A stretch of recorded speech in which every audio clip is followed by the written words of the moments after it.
a world that walks the line. There's a rare few who think outside the box together for the clue to break the equations, not bound to any rule. Exposing to the world the universe's own view. It takes the talent of the craftsman, it takes the mind of the fool to make the vision realize energy and matter in a duel. To a break, to a duel. The old man, bills was running through his head. Cheryl probably got it hiding under his bed. Penny up to Annie, making power for days. Don't listen to a word that the straight dope says. Mike building batteries that power a ship. Victor comes and talking math, that's the water spiral dip. Sean chucking plasma bolts a mile long. Sheila on the video making tone chucking prongs. Bernie breaking matter, they said it couldn't be done. And to all the people in the chat, I know you're having fun. So it's time to spend your Saturday with the doping old man Bills. Hello everyone and welcome. My name is Nathan, the Wise Nose Old Man Builds. Joe, what's up, brother? Hey, happy Friday, everybody! Happy birthday to Tesla. Happy birthday to Tesla. What's going on?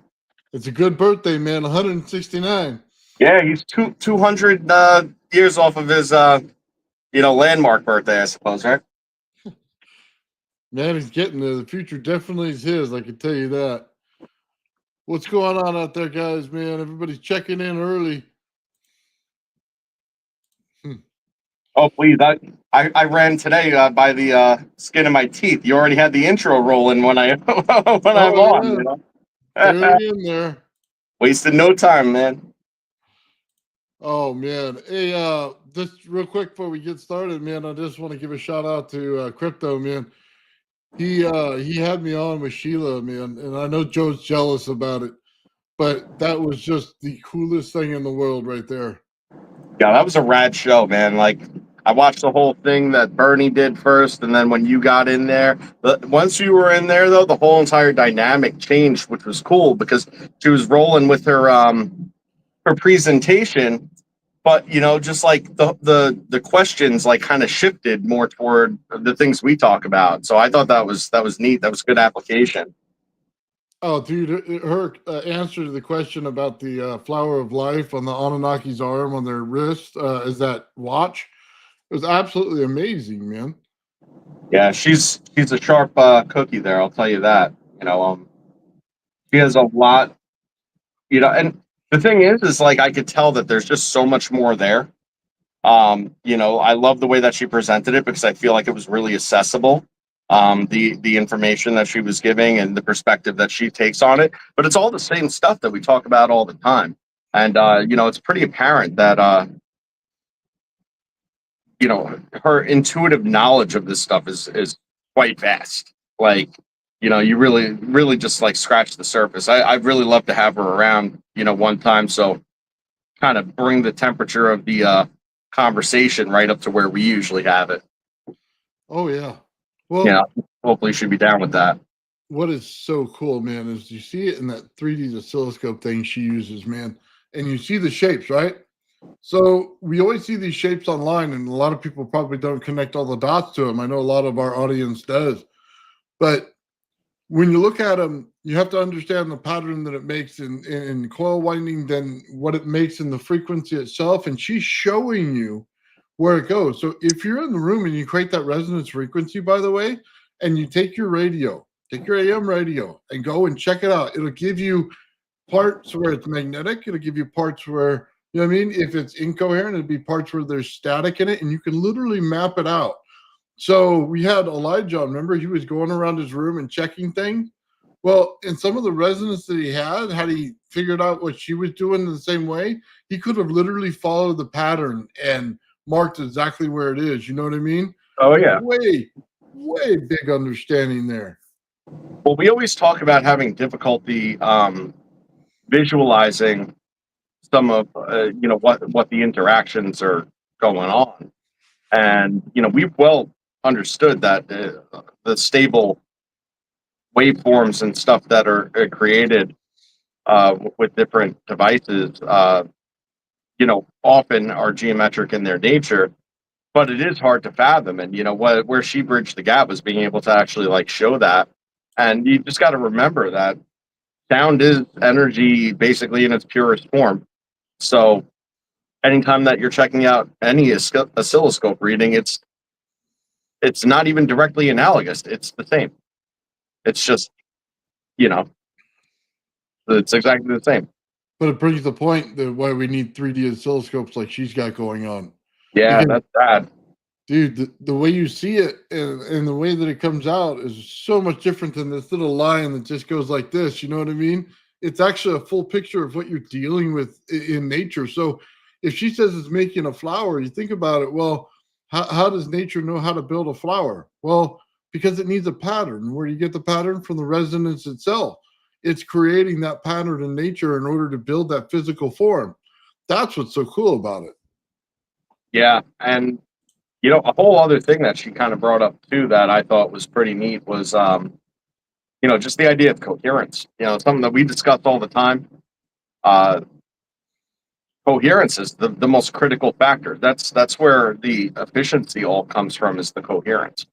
So Mhm. whenever you're able to make everything run smoothly without being unnecessarily jarred or aggravated out of its smooth flowing state, then you're able to actually continue that same pattern and process with the least amount of resistance to it, allowing things to actually build and amplify, which again is core to the principles that we discussed.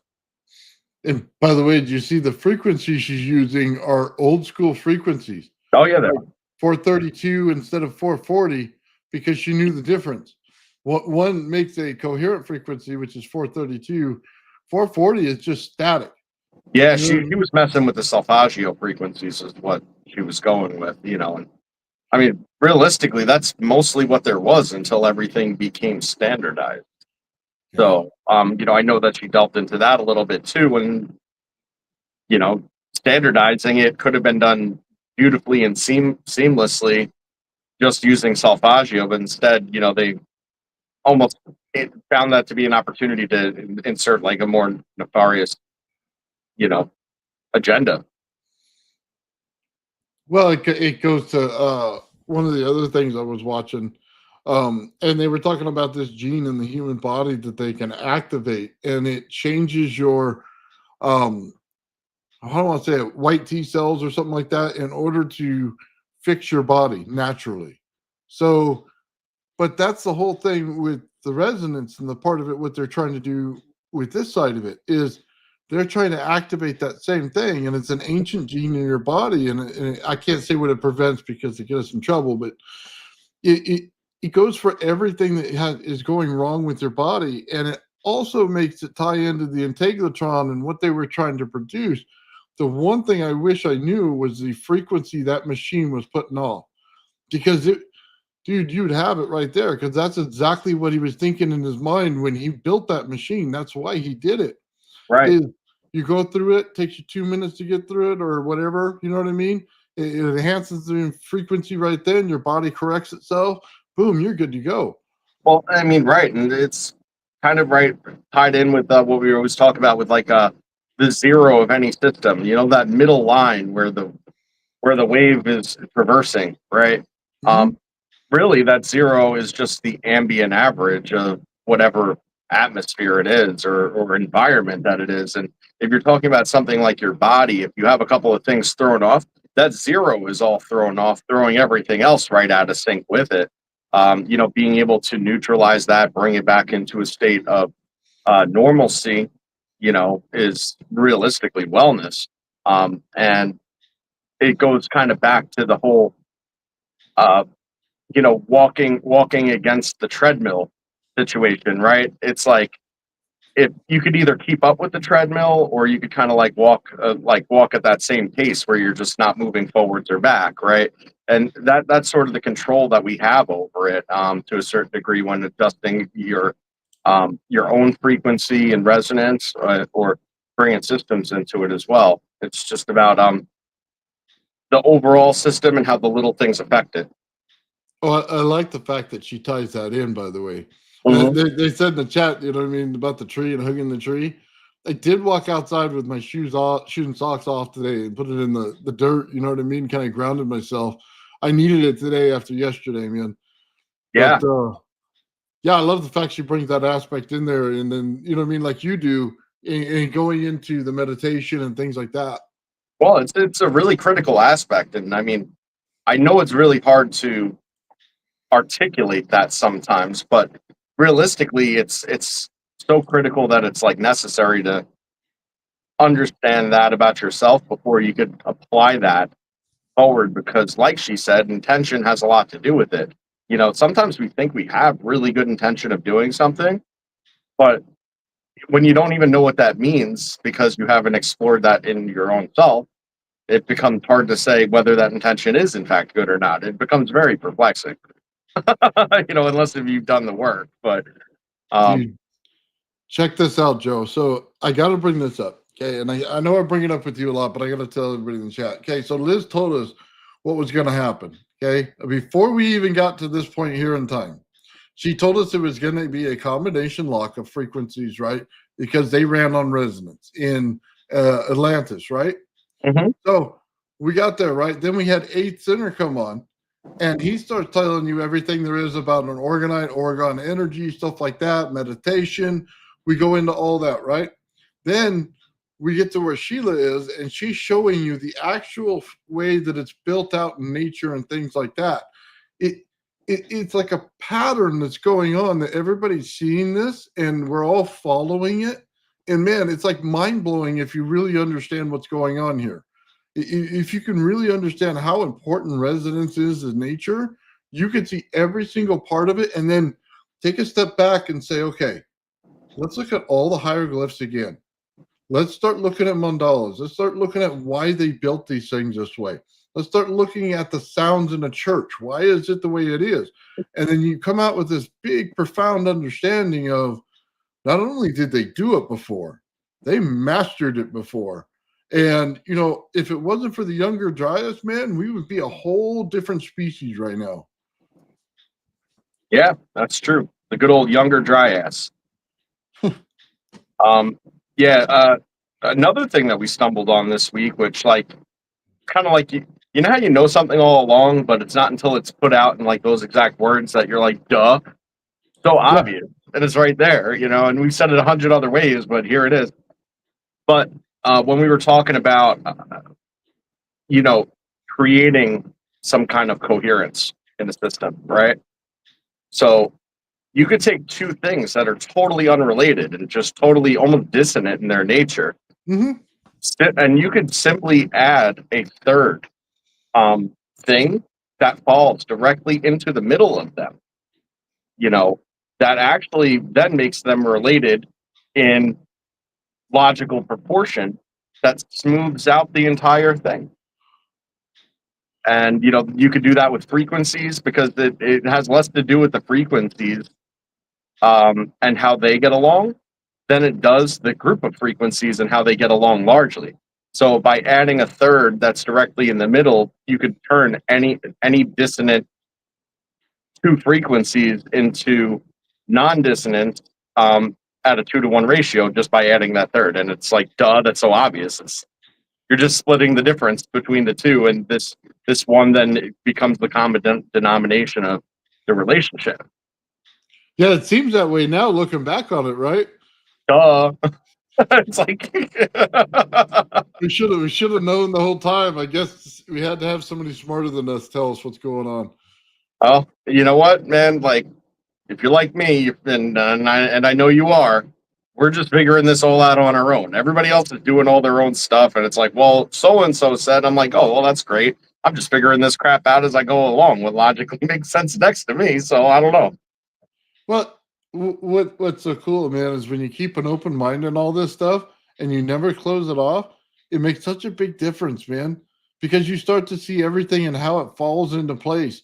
It's like these people who go, oh, man, I debunked this theory. Well, dude, you wasted your time because that theory is part of the whole thing. You know what I mean? And when you finally see it, you see all of it, and you're just laughing at these people going, dude, you completely wasted your time. Yeah, man. Hey, I got to give a shout out real quick. Limited State's birthday's tomorrow. So Very cool. happy birthday tomorrow. Bernie Happy birthday to Limited State. Yes, sir. That's right. Bernie says he's going to turn 40 here in the next 6 days. Bro's turning dirt. Turning 40, man. Oh, that was Good 8 deal. years ago for me, man. Right on, man. Happy birthday, everybody. And happy birthday to Tesla. Yeah. Honestly, if it wasn't for him and his work, like, would we be here talking about it? Probably, but not with his name attached.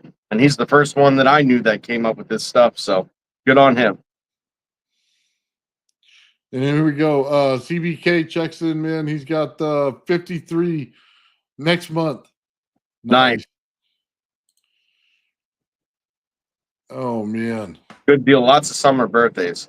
I'm not really jealous of anything, but I'll tell you what, man. Being born dead of winter is rough. You never get to do anything good, man. And I was born in January 6th.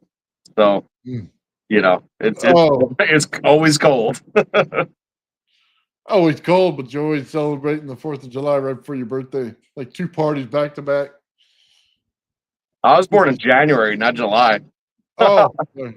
Then I'm way off then. Never mind. Oh yeah. Well, even in January, you just had the new year. Yep, that's true. Make sure everything takes away from it. Yeah. Oh man. Yeah, I mean, look, dude, what a fitting way to do Tesla's birthday with talking about Sheila and what she's talking about, and talking about resonance. I mean, that's what Tesla was all about. When you get down to it, all the electrical theory in the world all just turns out to be what he said it was. It's all in resonance. That's the key. The frequency vibration, you know what I mean? That's all resonance right there. Right You on. know, the energy, oh my God, dude. If people just understood that the biggest difference between electrical theory and energy, it'd be like out of sight cool. Because there's different ways to form energy. You know what I mean? Like you could say, okay, Okay. the river has energy, you know what I mean, as it flows, and then you could say there's energy all around us, and then you know what I mean, just anything in nature growing has energy. It makes a big difference in everything that you're talking about. Well, I mean, the whole entire reason that the electrical energy that we use today in its current form and the current grid and format that we use it on the day-to-day basis is just because not only of the suppression, because obviously there's that element of it, but realistically, when this stuff was initially developed, it was mechanical means that was the favored means of production. So rather than look at being able to exploit the energy for exactly what it is and have it be self-sustaining and be able to produce it and in a free manner that way, like we're trying to kind of drive home with the points of our discussion. Back then they were just more worried with fascinated with the idea of, well, if you spin these magnets amongst these coils, it creates a charge that you're able to use, and Yeah. that means that all we need to figure out to produce this is to spin this thing. And there's a lot of different ways to spin this thing. So as long as we could spin this thing, then that's what we're going to do, because that's exactly where they were at, was that mechanical train of thought. I mean, realistically, electricity and energy generation in itself, in its infancy, was really coming out in its earliest developments right at the same time as steam railroads were and things of that nature. And then you have to look at those systems, and during the Industrial Revolution and all the things that powered those facilities at the time, prior to the rollout of electricity for machinery use. One of the most common usages was just a water mill.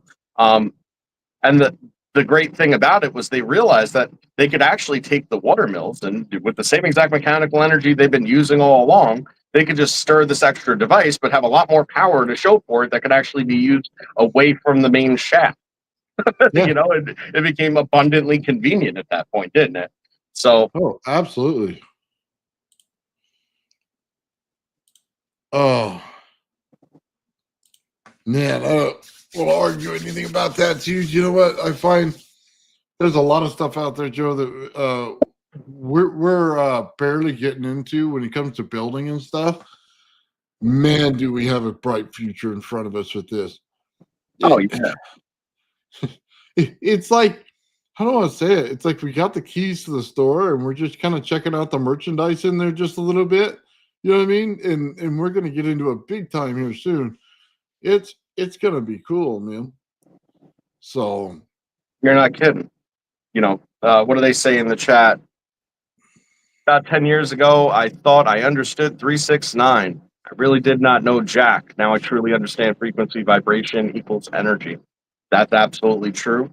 But there's the best thing about the 369 of Tesla is that there is not one meaning of it. There's multiple meanings, and that's what's absolutely profound about it, is that it really does show itself in the face of everything that is coherent. And just having that three ratio itself in that manner, the 3 + 3 is 6, and then 6 + 3 is 9. But then when you look at 9 as a number in itself, even when you start multiplying it out, right, the numbers that it finds always add up to 9. Right? Mhm. We know that to be true. So it's this deeper relationship that exists, that's just simply not found in any other repeating number sequence, of the same denomination. Because if you do the same with 2, it's just doubling all the time. And that is also significant, but in a much different way. And it doesn't have the same attributes, right? The 369 is the one thing that is both offset but also consistent. So there's always an offset factor to it in its growth, but at the same time, it maintains a coherence as it grows. Yeah. Well, I like the way Sheila put it with the ratios, Mhm. because Me too. we know it is like fractal, right? And you can go that way. You can learn it in harmonics and stuff like that, but it kind of ties it all in together on how they actually build out. And the fact that she went into oh man, that oh, I'm drawing a blank right now. What's the guy's name? The one that does the periodic table, Russell, Walter Okay. Russell.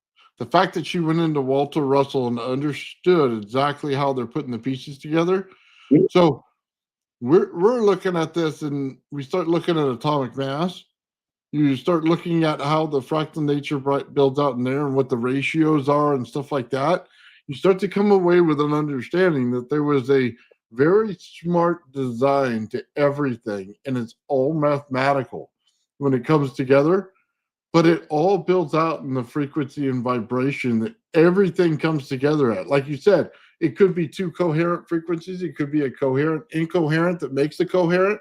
You know what Mhm. I mean? It's that whole understanding right there based on that mathematical formula that does it. It's what, oh my God, it's like when you see physicists and they start telling you about, you know what I mean? Newtonian theory, and then they start telling you, oh my God, electrical theory doesn't work. And then they go, oh, it's all string theory. And then they tell you string theory doesn't work. Do they not realize that every time they build out a project, you are literally building, number one, string theory into it. Number two, you're building electrical theory into it. And then you're playing with your little atoms. Okay. I mean, if they don't realize that by now, I don't know what to tell them.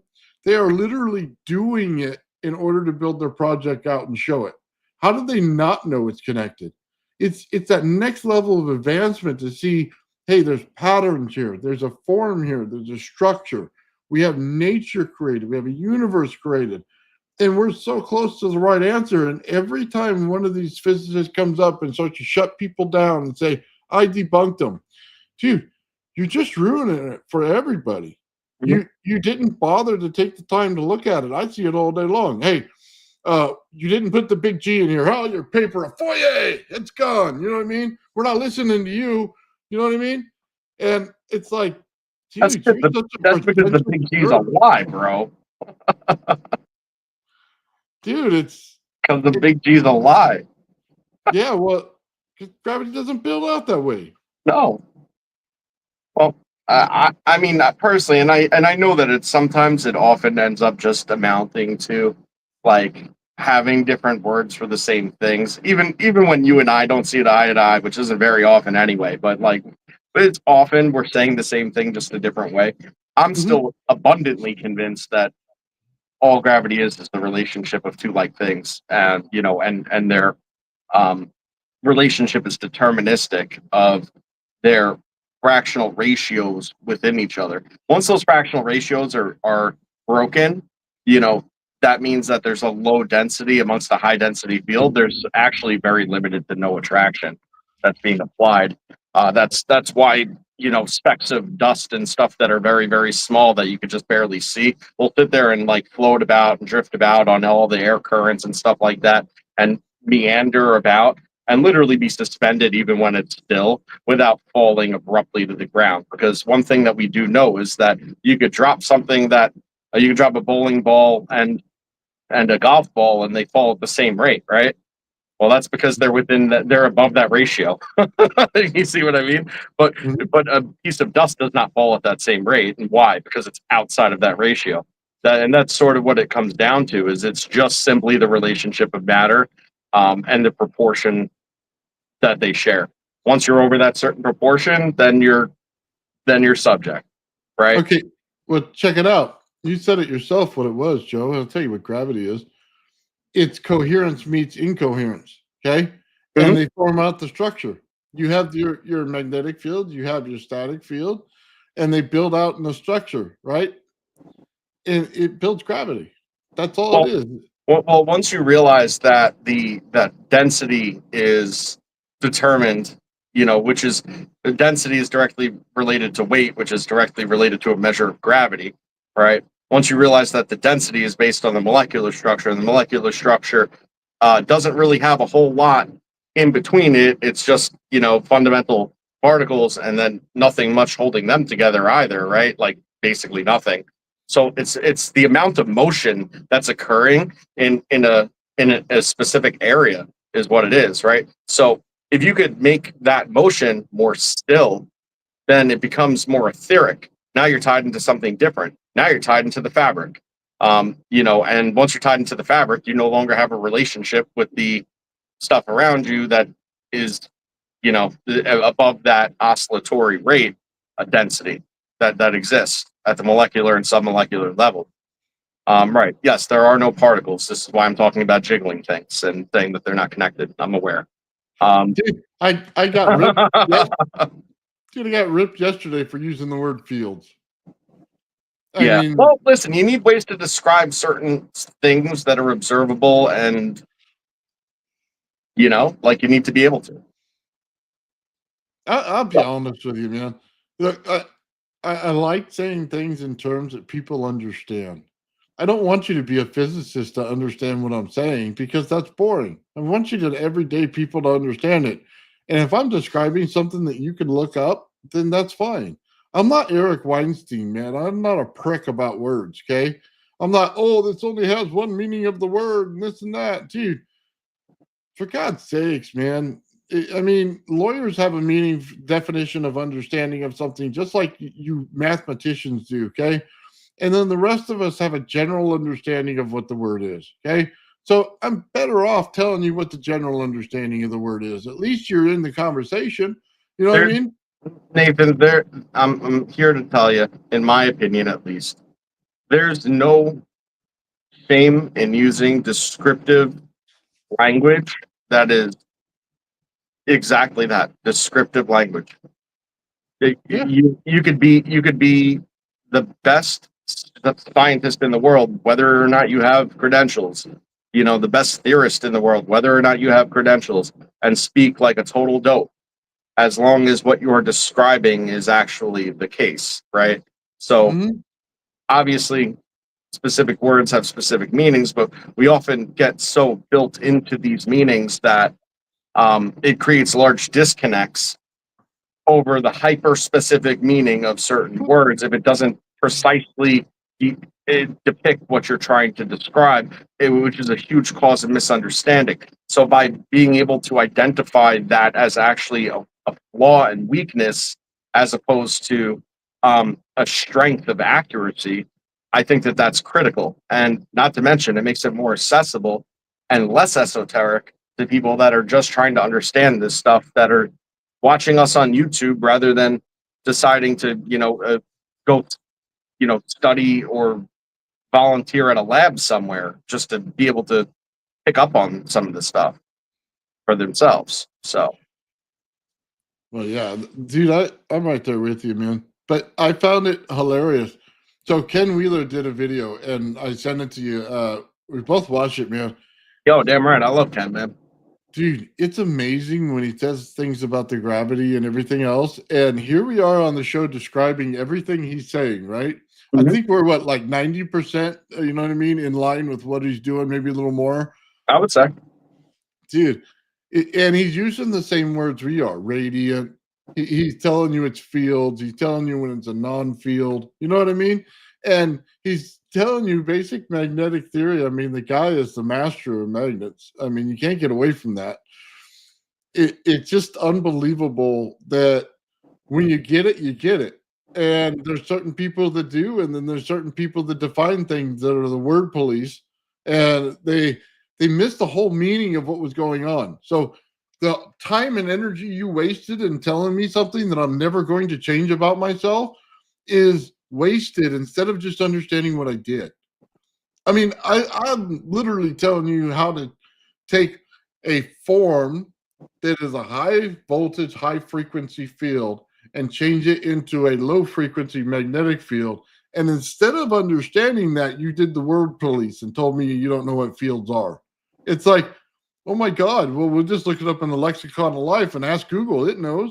Hey, your AI knows. I mean, everybody that starts humping AI's leg, I mean, look, they all know. I mean, look, I'll be honest with you, Joe.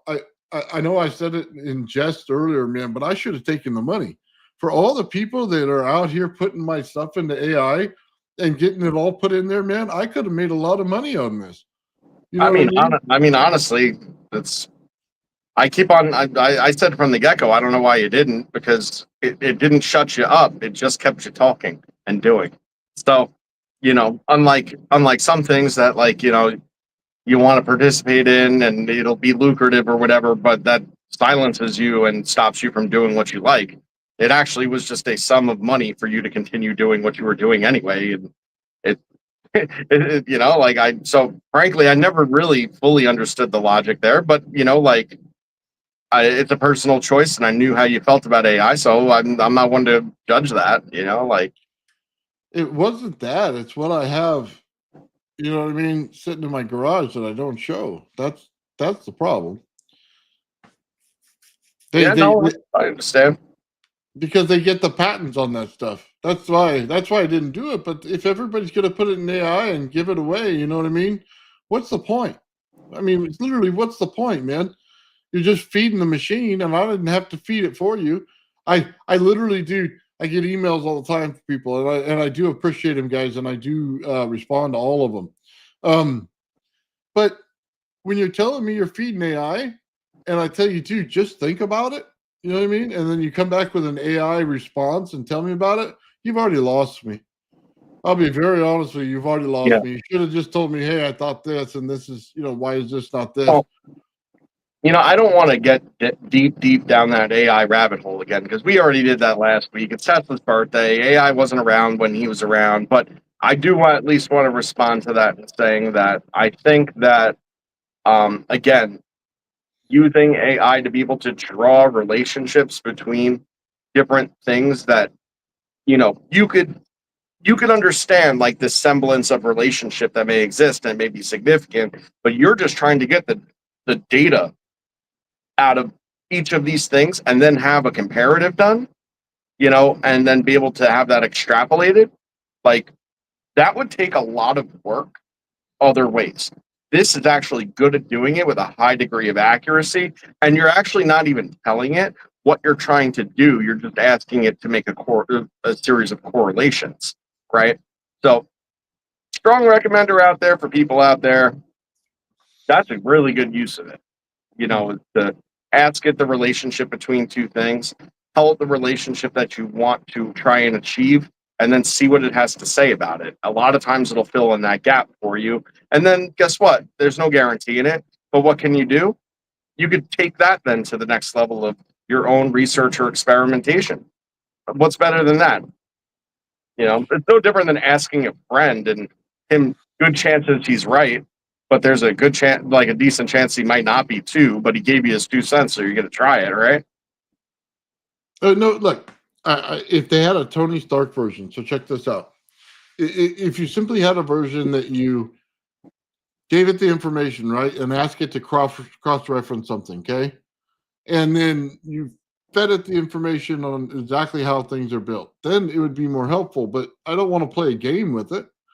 You know what I mean? Just, dude, because you should know me by now. When I get to working, I am very short amount of words, dude. I get right to the point. I don't screw around with things. You know what I mean? There's no give there. So if you start telling me a story that seems like a Cinderella story, we're having problems. You know what I mean? Because at that point, I don't want to hear anything but the very short, direct answer. So I don't know. I'll get off the subject, but like I Well, said, if they had like a I'll tell Tony you the Stark smooth version, transition and how we could bring it back to Tesla. Okay, is by training yourself to think like he did.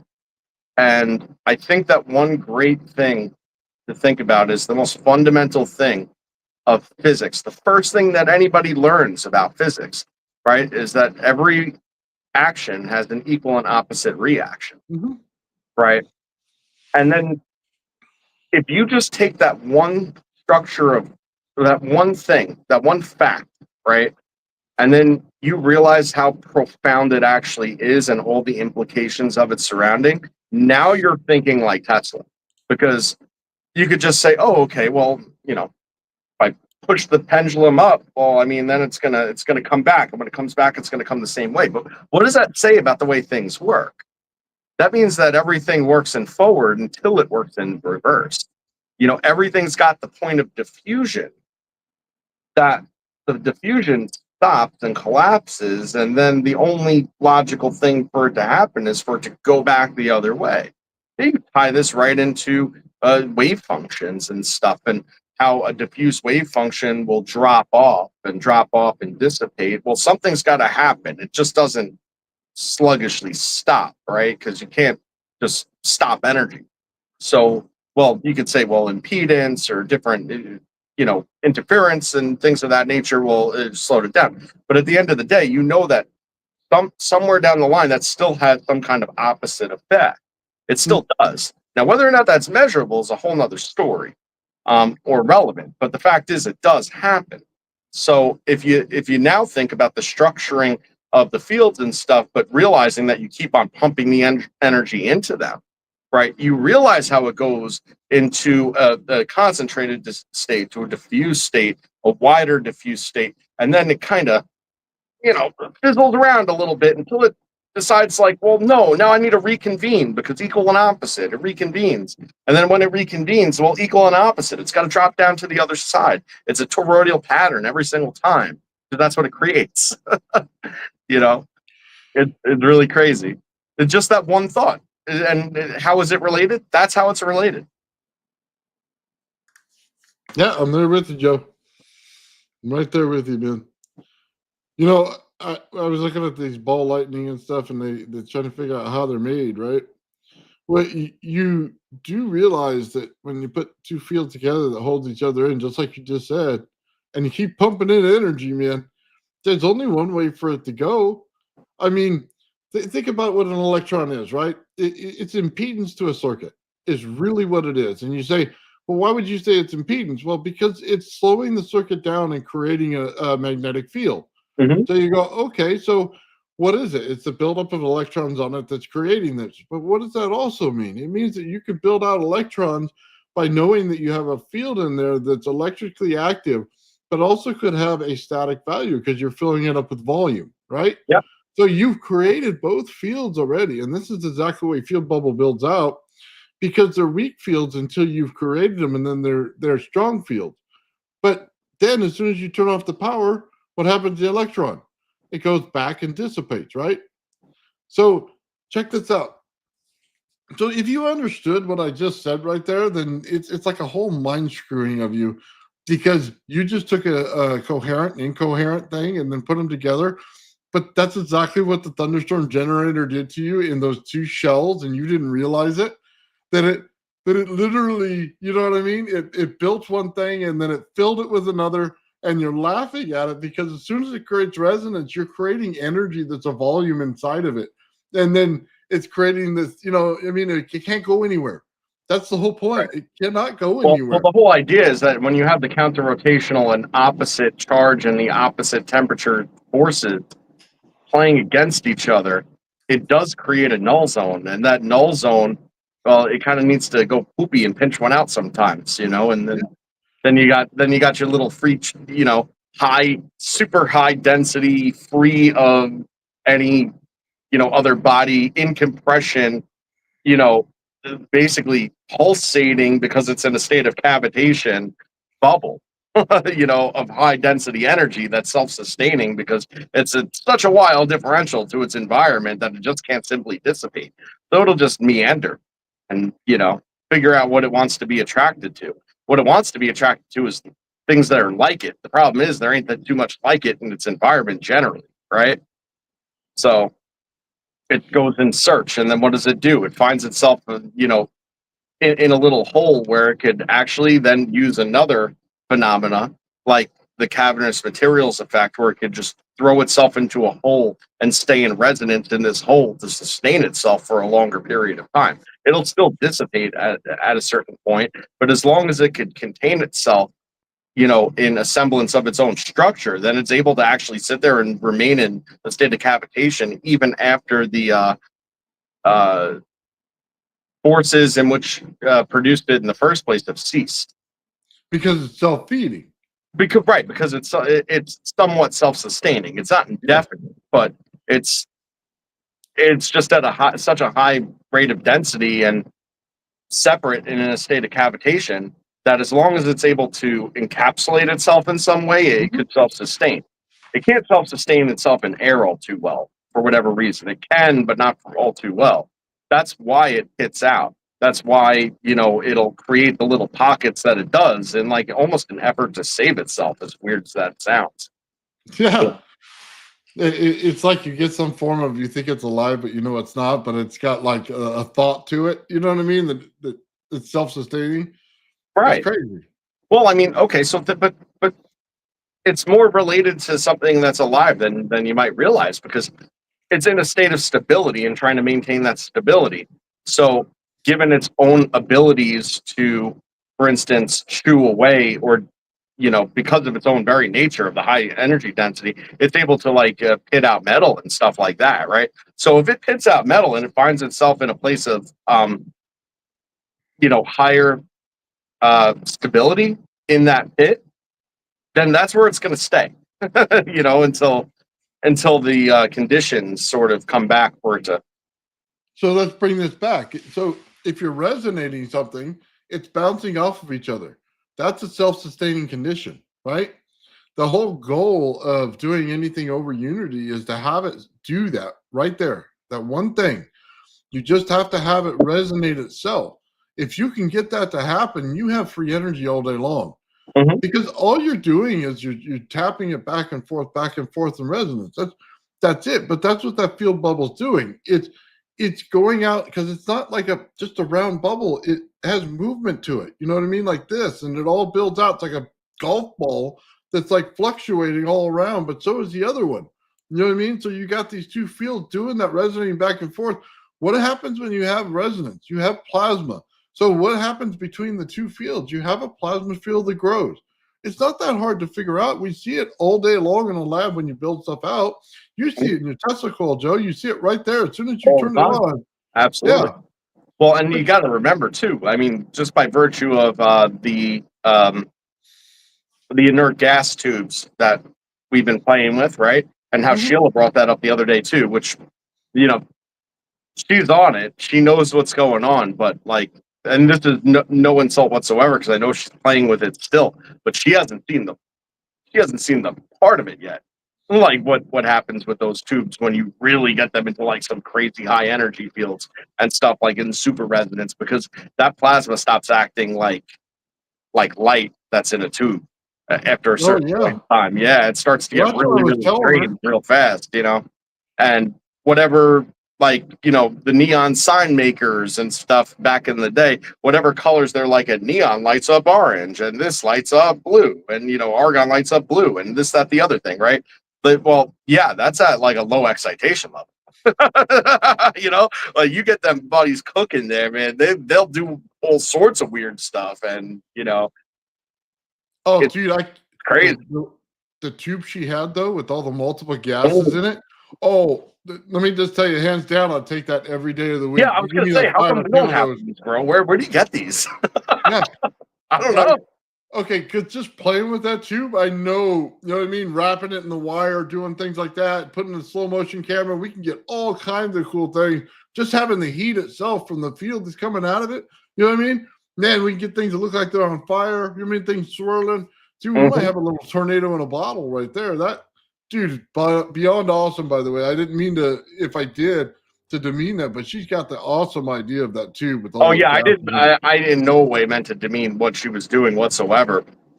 But like I'm just saying, I've seen it with my own two eyes. Like what was on the slide is like that's the beginning. Like you push it further and it goes. And Oh, yeah. yeah, you push it further and it goes. And whatever she was describing with the multiple gases, man, like I need to see. Not only do I need to see more of that because I don't really think she showed that all too much if at all. Um, but like I'd love to see what it does when you start, cooking it in like the dual fields, like I was running, like something like that, because it'd just be strange. Okay, Joe, here's the thing. She literally showed it with what looks like a gong, right? Like a shield type thing. Yeah, Okay. yeah. That had a mandala on it. And then two of the tubes right there. I mean, dude, if you understand what that means, you know what I mean? And how they're building out the mandala and stuff like that, the resonant sound that actual gong makes, dude, and then the tubes and gas and what you're literally going to get built in them, dude, it's like mind blowing. It was like I think people just look at it and see it's pretty. You know what I mean? And I'm seeing something totally different than what they're seeing.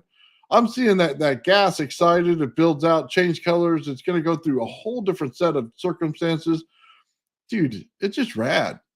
Oh, it really is. And I know that in our discussions of these topics and things that we're like kind of postulating and setting out to do and stuff, like it's just been present in the discussions all along. And I mean, Sheila really brought it home with it too.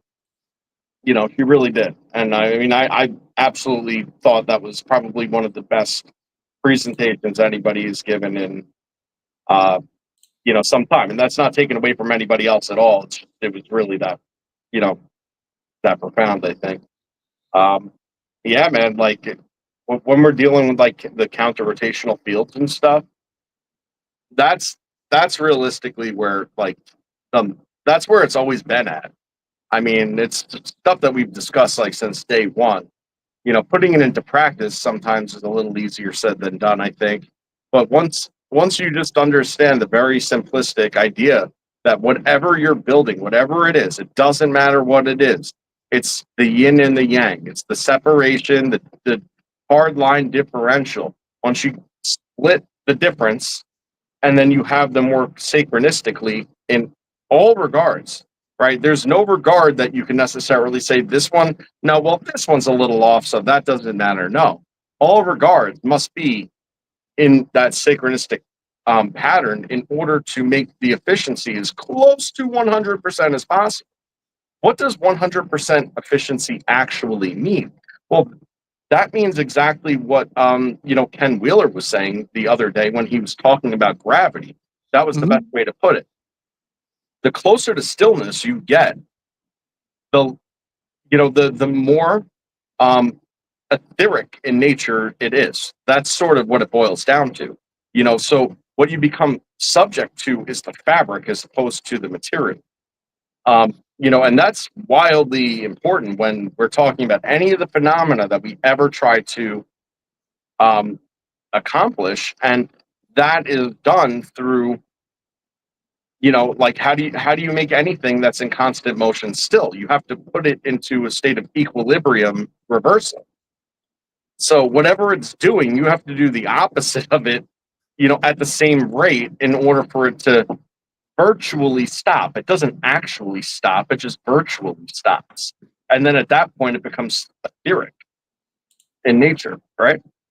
Okay, so check it out. She also said You need to have coherence in your system, which means you have to have balance in your system. Mm-hmm. And that was the biggest thing, because the one thing that takes away all the energy in your system is an unbalanced system. As soon as it's not resonant balance, you taking away energy everywhere. We don't notice it because we're using the energy from the wall. It's like a fire hose. And we have no idea what resonance means when you have a fire hose. Okay. If you have a battery, it gets a little better understanding. But when you start drawing down your power to almost nothing between two systems that have to resonate together, then you start to see it. How long is it resonating like that? So when I showed my rodent coil and I'm showing it stays on after I turned off the power, that's what we're getting at. That's where the free energy comes in. That's Right. where the continuous state. That's because it's in perfect balance with each other, or almost perfect balance, because it doesn't keep going. But it's as close as I can get it. You know what I mean? I mean, the whole thing about that is, I mean, that's a great point too, right? That is because nothing's feeding it, yet there it is, right?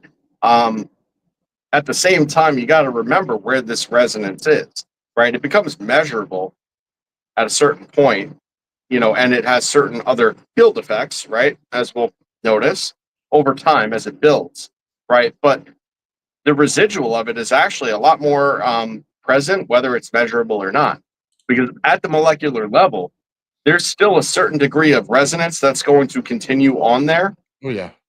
for a very, very long time. Um, and it'll take a very long time for that to dissipate out. And all that means is that once you hit the switch and turn it on again, it'll actually drop back into resonance much, much faster than it would have otherwise if it was previously not in a resonant state. Um, because this isn't the macro level. We see the macro level stuff. We measure the macro level stuff. But all of this is taking place, at the molecular level and then expanding out from there on orders of magnitude, literally. So it's just something to kind of bear in mind with it too. It just doesn't simply go away and fall out.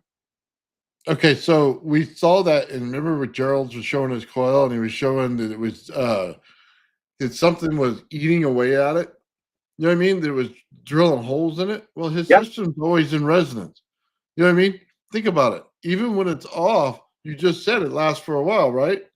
So if he's building resonance in that system, then that resonance stays in there. And he probably made a bit of an Evo, and it kept digging and eating away the matter that's going on there, right?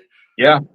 I mean, honestly, I don't say much with a degree of certainty, but it didn't probably make an Evo. It absolutely made an Evo. And it made an Evo the same exact way that the thunderstorm generator or anything like that made an Mhm. Evo. It happens through the cavitation that occurs. And it actually happens when it starts to become more diffuse, actually, right? Because as it's still resonating and it slows down, but like there comes a certain point where it starts pinching off.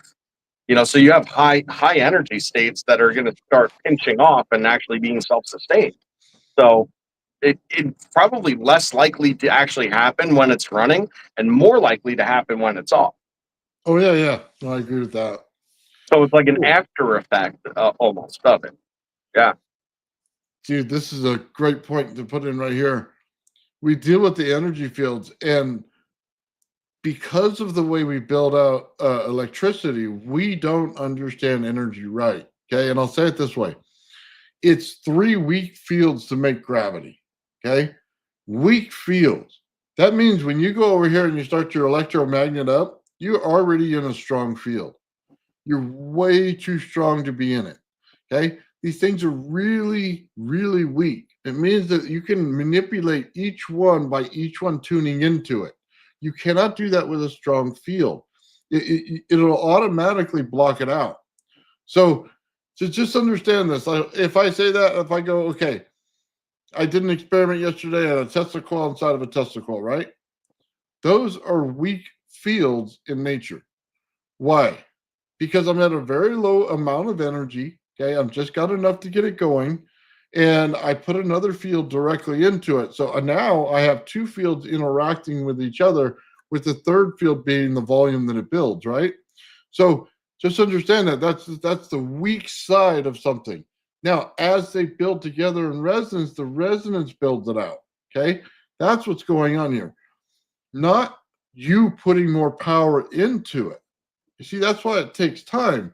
We think of fields the wrong way. We think, man, I got to crank 110 volts into this thing. No, that's not the way nature works. It doesn't deal with AC and DC. It builds in very low amounts of field.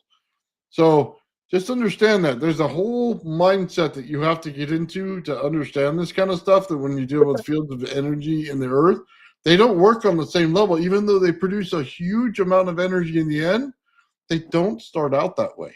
Well, and that goes to the point of what you and I were discussing when we were kind of talking about setting up that coil within a coil, right? My immediate suggestion on that was, whatever the ratio difference between these two coils are, let's say it's 2-to-1, right? Your ramp up should match that exactly. You should be putting in a minimal amount of energy into your primary at first for a good duration of time, just to let that initial field build at that very low level. Even if it's a very small, very weak field, you just let it go to its maximum, reach that state of diffusion, collapse, and come back onto itself, and then be sustaining, right? That's what the building of the field is. That's what we talked about the last week when I was talking about the fractals. Put it together for you if you didn't already, right? That's what it is, right? So you let that happen for a while. But then what are you going to step up to? Well, if you step up, if you're at 5 volts where you start, like very, very, very low, then if it's 2-to-1, well, then you're going to go to 10, right? And then you're going to let that go for a certain amount of time, and then you're going to go to 20. And, when you jump to the 20, then you're going to allow it to go fractally, if it's increasing in size, it's decreasing in time duration, I believe, or increasing. I'm one or the other. I think it's inverse, but so. Yeah, but you got to remember too, though, there's a point where you stop putting energy in. I mean, don't get me wrong, you're always putting energy in from the wall, okay? But there's a point where you put no more of any level higher than that into it, okay? Absolutely. It has to form the self-sustaining property that you're looking for. Mm-hmm. And you'll break the field by putting in more energy. And I'll say it this way: when you build out a bubble in your garage, it holds in one field, right? But if you put too much of the inner field into it, it'll push through the outside. Now it'll shoot everywhere across the room, because it's now, instead of pushing it in, it's forcing it out, because it has equal and opposite, right? Well, it's being compressed, and then at the equatorial plane, where the diffusion of that outer zone is the least, it's gonna break through like anything else. It's a pressure system at the end of the day. So check this out. If you keep it the way it is, though, remember this: you didn't turn off the fire hose. You just kept it at the same volume level. You didn't turn it off. Right. So you're building energy out at that level, but it's now a bigger energy because you never turned it off. That's what people aren't understanding. It's not about the level of energy that you're playing with. It's, did you turn it off? Because you didn't, and you're not realizing. But if I was talking about water and putting it in your little pond there, right? You'd be going, man, you're overflowing my pond. What's going on here, right? Well, you're doing the same thing with energy. You're filling it, and it keeps filling at the same rate because it builds at the same rate of consistency between the two. You see what I'm getting at? It's a different understanding of things, man. You got to understand on its level, not what you want it to be. Yeah, you're right. You got to meet it exactly where it's at for what it's going to do.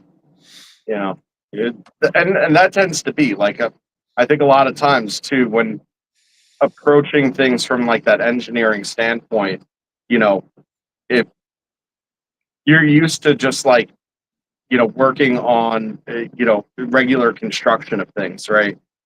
Whatever it be, whether it be like carpentry or, even mechanics or anything like that whatsoever. And you're designing it yourself and you're making it work. Like, everybody's been in this situation where you're building something and then, with material, and then you just force it to do what the hell you want it to do. There almost ain't nothing that a couple of clamps and a few screws can't fix, right? Like, it's just sort of what it comes down to. Like, yeah, you ain't square, you just watch, buddy. But good frame and hammer. Yeah. Right. But yeah, this stuff doesn't really work that way. Like at all. You can't sit there and force it to do what it's not wanting to do and then be like, you know what? Stay in place. Yeah. Yeah. Because it wants to fall out. It's the swinging pendulum. It wants to come back. It's everything wanting to return to stillness. It's exactly what it is. And you really can't sit there and clamp and screw your way out of it. No, you can't. No. Not with this stuff, man. It's yeah, it doesn't work that way at all. No, it doesn't work that way at all. That's what I'm saying. That's where it gets broken. Okay, so here's the disconnect between mathematicians and engineers is the mathematician says, well, the numbers work because I can exponentially put out the amount of energy that I want, right? Where the engineer tells you, it's not going to work, buddy, because you're going to blow up the bubble, right? So we need to sustain the bubble. So this is what it has to happen. So even though it's mathematically correct, it's not engineering correct. That's the disconnect there, because everything works in math, because math it's a value, but it's not a value in engineering. It's not, and the math doesn't take into consideration the. Well, I mean, I guess it does when you factor it in, but like from the engineering perspective, like it doesn't take the material like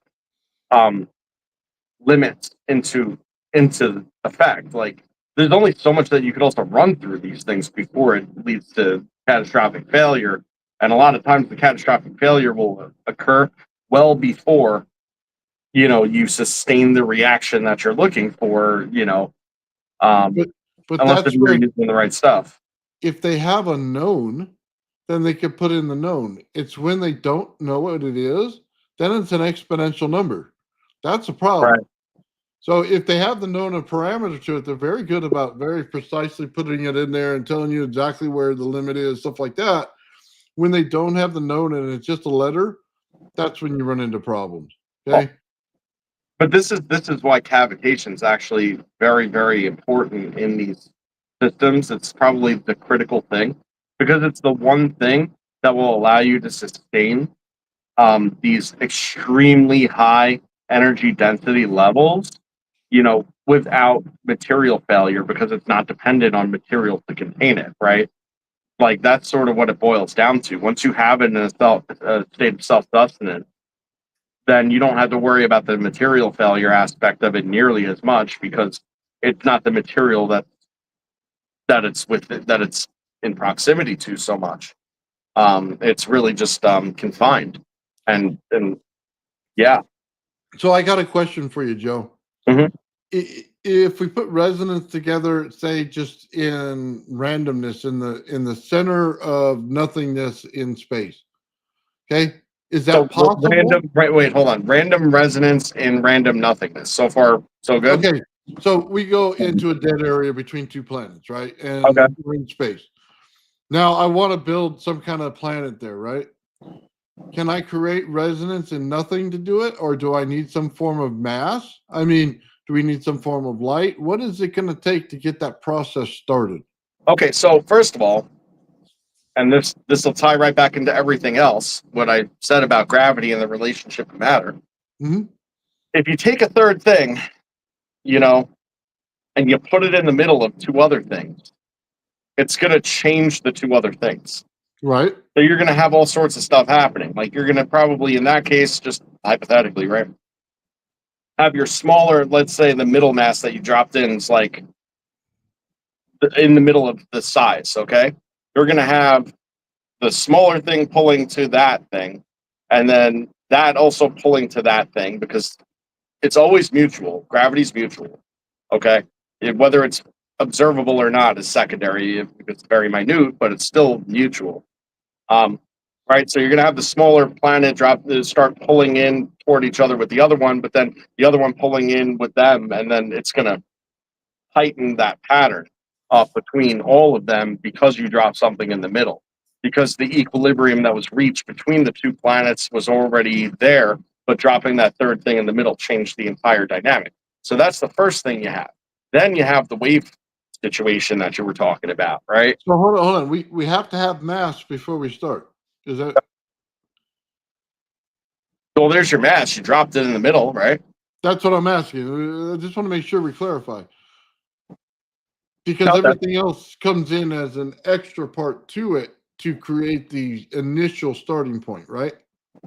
So let me say it this way. If I took the sun, right, and I took a flare from the sun, but it built out like an Evo for whatever reason, it came out with energy, would that be able to formulate mass around it?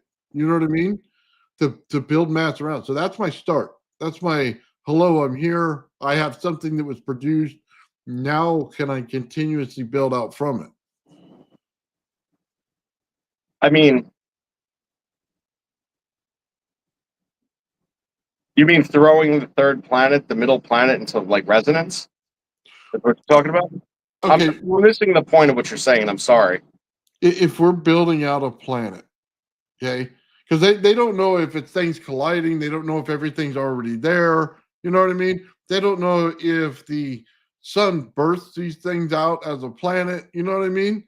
They have no idea how these planets form. Okay, they say that they knew, but they don't. So I'm asking the question: is it simply like an Evo that comes out of the sun and everything coalesces around it and starts resonating around it and builds until you have something that forms a planet? It takes Oh, time. you're talking about planetary birth? Yeah, yeah, that's what I'm getting at here. That's Okay. what I'm trying to say. The beginning of things, you know what I mean? How they start. Well, I mean, anytime that you're going to have a sizable enough piece of matter in general, whether it be like ejecta or otherwise, right? Um, if it's in proximity to enough other matter, there's going to be a coalescence that occurs. Mhm. You know, it's basically like anything else, right? It's going to kind of be in space, and every like dust particle that it kind of comes into contact with, or little speck or something, like it's going to start to accumulate that just by virtue of the offset, and then after a certain point, it'll stop taking in the dust because the offset will be too much. The same as how our dust floats in the air, right? Same deal. Um, and then it would take larger masses at that point to have that mutual attraction to build it up. Um, Obviously, I think there's circumstances where the ejecta itself could probably be enough to, be considered, if not a planet, at least some type of celestial object of sorts, right? An asteroid or otherwise, right? But obviously, once it reaches a certain point of its growth and stability, and it falls into some sort of equilibrium, provided that it starts to go into orbit, then it'll start to over time gain its natural attributes as a planetary object. Um, and the more diversity and more radiation activity that occurs on its surface would probably be deterministic of whether or not it's able to sustain any sort of atmosphere through its own attractive forces and relationship with the sun through the breakdown of different hydrogen, different elements into hydrogen type elements. And that's oftentimes why the planets would end up with a lot of hydrogen in their atmosphere, and then sometimes it becomes abundantly unstable, and because hydrogen's like that. But it really depends, and then it depends how far it settles away from the celestial object too, right? So like in the sun's case, if it's too close to the sun, it's going to burn off a lot of the elemental material, hydroxide or hydrogen potentials, right? And then it's never going to really be able to sustain any sort of atmosphere. And then if it's too far away, you'll still get the coalescence of different gases and stuff from the radiation breakdown of the uh, elemental mineral surfaces that are contained within your planetary conglomerate at that point. But at the same time, um, the temperatures would probably be off, to make it actually react in any sort of way to then create more complicated elements. So it would generally stay like a hydrogen um, atmosphere at that point, like Saturn and Jupiter. Primarily hydrogen and more simple atmospheres. So it's really only in the state of equilibrium, where enough of these reactions are able to take place to release enough hydrogen, but then also to break hydrogen down to more complicated, the more complex elemental elements and compounds. That allows for the abundance, unless if you're lucky enough to have a planetary mass that has a great deal of variation, elemental variation in the first place. All right, I think that's a long enough of a rant to answer that question, but I think that kind of covered most of it. Well, let me just say mine. I think that number one, they don't store hydrogen gas in a sun. Okay, they build it. So if it's continuously building stuff like that out, then having the sun itself eject mass in order to create the next planet makes sense, because they had to build somewhere, right? It wasn't building in, just by itself with space dust. Okay, I'm sorry, it just doesn't work that way. You have to have some form of starting point, and if you're having a point in your solar system that's building out something from nothing like the sun is, then guess what? That's where it's got to start. That's just my opinion on it. Now, how it comes I together don't after that, necessarily disagree with that when it comes to the sun, but once the I mean, the proposed scenario here was an ejecta from the sun, and how that would possibly coalesce into a planetary situation. So the hydrogen from the planetary situation wouldn't come from the sun or whatever. It would just come from the hydrogen potential contained within the idea that everything is kind of just a more complicated form of hydrogen in the first place. Everything breaks down under radiation. It'll break down further and further until it reaches a hydrogen state. And then that hydrogen immediately wants to go back to an energy state. That's how matter gets broken down in the reverse process, to return to energy. But again, when you have a large mass, and you have a relationship, hydrogen's still matter, right? So it's going to coalesce, and it's not going to necessarily go away as long as the density levels are high enough. That's the point. Mm. Yeah, it's always an interesting thing to talk about. I don't think we'll ever figure it out. You know what I mean? No, I don't know. I mean, your guess is as good as mine. Yeah. I don't know shit. I just like to think, because they keep telling me on these things and then build beautiful models of planets. I just think they're full of it. But I still watch it. You know what I mean? I still enjoy the program. You know what I mean? Yeah, So, no, for sure. I mean, I try not to like consume myself too much with that kind of material, because I find it to be counterproductive. I think, you know what? It's so funny. I think it's like in a system that you have this built out system, and then all of a sudden you get an Evo somewhere, but the Evo doesn't go away. It just starts building into a sun, and it starts accumulating because you're not turning off the pump. And it still keeps growing and growing and growing until you know what I mean? And then it starts ejecting things as it gets too big. That could be all it is. And we don't know. You know what I mean? Yep. We're sitting in our lawn tray drinking beer going, man, this fire looks great. And we have no freaking clue how this thing works. But I think it's funny. I like to think of it something bigger than it is. I mean, man. I just think of all matter as just a more complicated state of hydrogen. Yeah, So that's what I mean. right. So at the end of the day, like, no matter how complex the elemental molecule structure is of something, like, broken down to its least form, it just ends up hydrogen regardless. So, it's anyway. That's sort of it. Hmm. And I've said it a bunch of times, and because this is one thing I firmly believe, is that hydrogen is just energy like matter. It's very energy like in its existence generally. And same way that's the other side of the coin of plasma, how plasma is just, matter like energy. It's just something came into the field in order to create the energy out of it, or it had energy already, or if it just built out like less of a gas. I mean, I think it's a very interesting thing you said. I just don't know how it, like, I'm trying to put it in my head how it. Well, I mean, I'll put it in your head, right? Okay. Plasma density is very dense energy states, okay, that are self-sustained.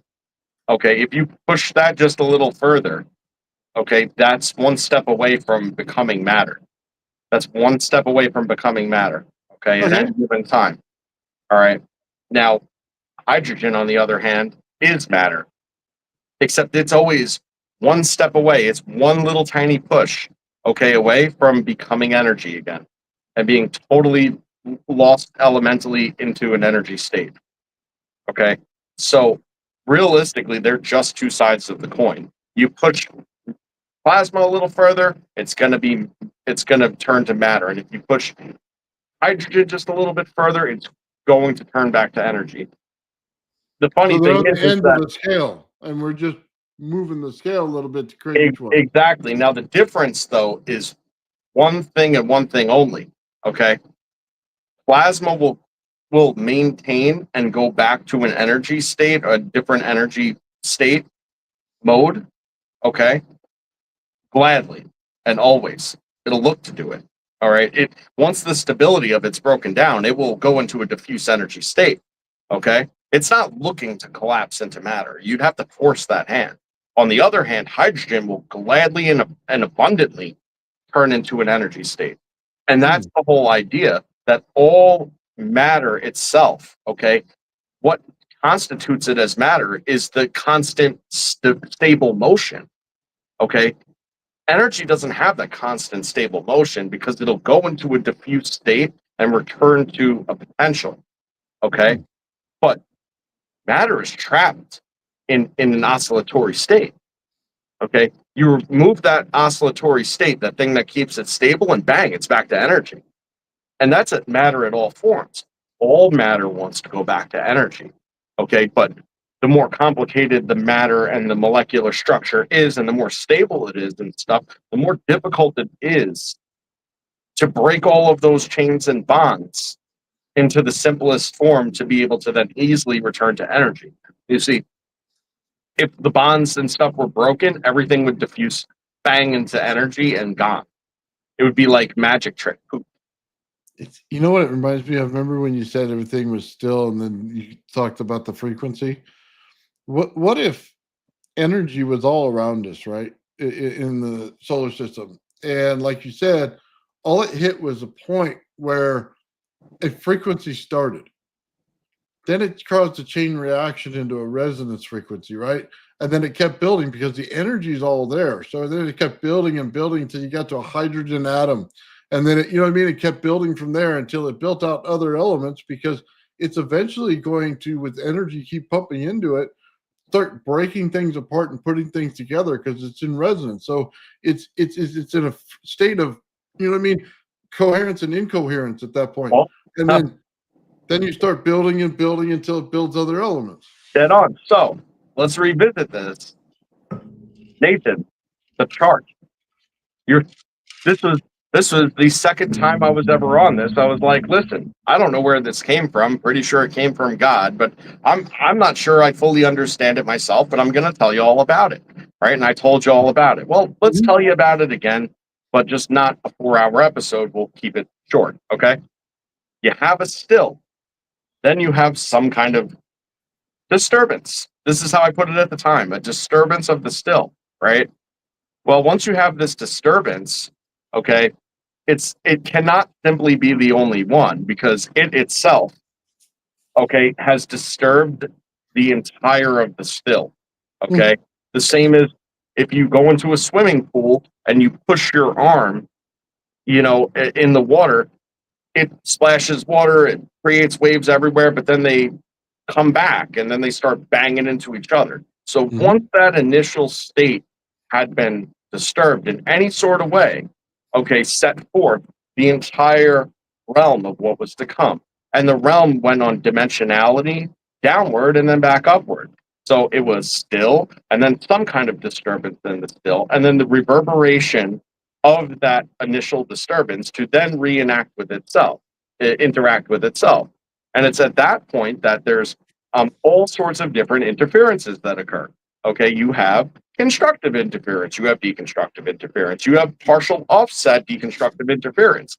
Okay, now that's the important one. Okay, that partial offset destructive interference, because what that means is that you actually have a vector, okay, that's occurring in a waveform that's Mhm. cut off midway and leaving a little tiny piece of a node or an antinode, okay, or sometimes both, entanglement. Follow me. All right, bang, it's gone. Now, what happens when you have something curving that's about to go down that no longer has anywhere to go down to because it's been knocked out? Well, it starts to curl. That curl is a spin. That spin is the stability. But guess what? It happened on a waveform. Now you got a bunch of them. And guess what? They're all spinning the same way. So they're alike. What do these alike things do? They come together. Now, what's the nature of it all? This thing is coming and redoing it over and over again in this back and forth motion. So this is reoccurring periodically, predictably, and fractally. Okay. Mhm. Now all of a sudden you have all sorts of different interferences that are starting to coalesce together in these groups, and these groups coalesce until they basically reach a certain density level that their state changes. Okay. Oh, it's like that baby thing you showed me. It is Oh, like the baby thing that I showed you, right? yeah. So now all of a sudden you have this stable pattern of like things that are at a certain density. And what happens? Well, they start fracturing off, okay, and becoming more dense. Okay. And the smaller the pieces get, the closer they could fit together. It's less of a piece of a whole, okay, but more complexity of the same being dense together because the same pieces attracted together. Now all of a sudden they start accumulating into more and more complex structures. And then based on the resonance fields that they're in, that's continuing over and over again through this swimming pool from this one splash that occurred, okay, they will start forming in different ways depending on what the waves hitting them are like. So they'll start to structure in the most stable way for their likeness to occur. And not all of them are exactly the same because they were created of partial deconstructive interference, midwave deconstructive interference. Now you have coalescence to the point of matter. Now you have matter, okay, that has coalesced in an energy field. Okay. It's the existence of the matter in the energy field that is the mechanism of it all. Okay. Because without one, there is not the other. And without the energy field, the matter would cease to exist.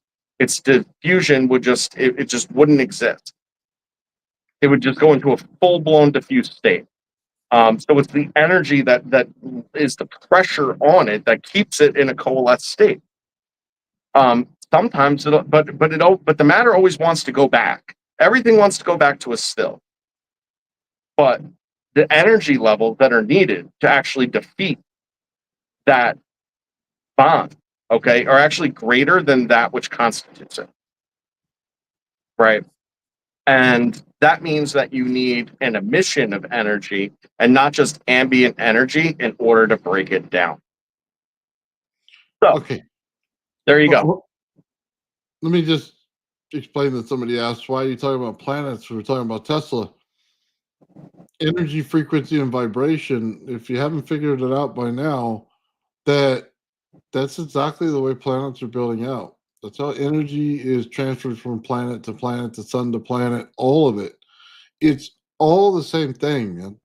It all ties back into it. So when you talk about what Tesla does, we're not just talking about his patents. We're not just talking about, you know what I mean, his motors or generators or anything like that. You're literally talking about the fabric of the universe is what he was getting to in his experimentation.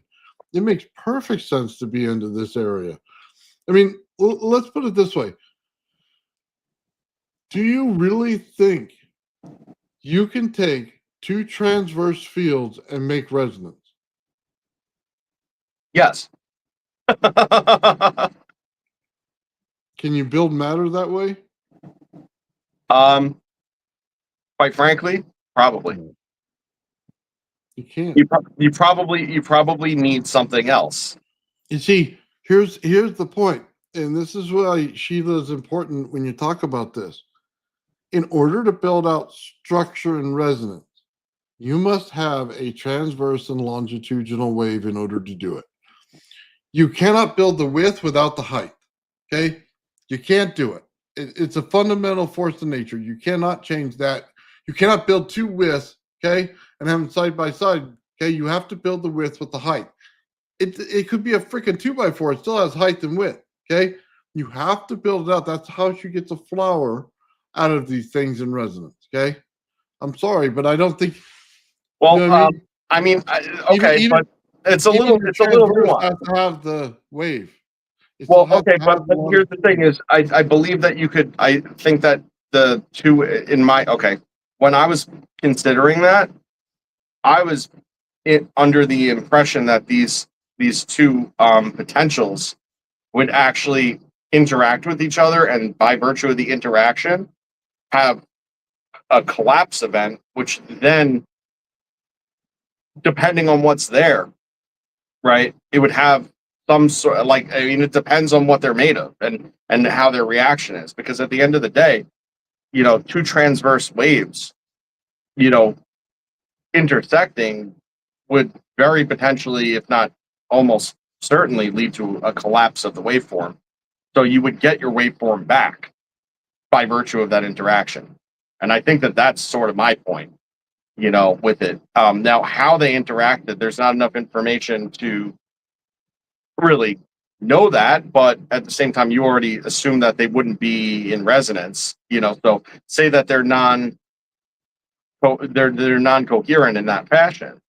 If you were to add then that one, like I said before, right? If you were to take something else, like a third waveform, okay, that actually fell somewhere fractally in the middle of them, and you were to then insert that into the same equation, then you could bring that into resonance, because now you stabilize the operation. It just doesn't work that way. Look, I don't know. I don't know how it works. I don't claim to know how it works either. You have a frequency, right? Transverse, you have a frequency. Okay, that's what you have. I'm talking about resonance, though. For resonance, it's not just frequency. No, I know that. Obviously, I mean, I hope so. I've been on it. Like, if I'm on here talking with you and I don't know what resonance is, like, I ought to just quit. It's not what I'm saying, Joe. It's not what I mean. It's this is why people don't understand resonance, because it's building out a volume. It's literally building out like a sphere in itself. It's building out a volume, and that's what Sheila was trying to say to you. It's building out a flower. It's building out a bubble. It's building out a thing. Okay, it's in geometry now. You are now in geometry stage of building when you're in resonance. In frequency, you're not.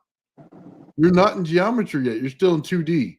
I'm not going to disagree with that. That's true. Hey, wait, hold on 1 second. I need to say this. Simple Man, that is funny. That's funny. What happened? I'm following the comments as I usually do. That's funny.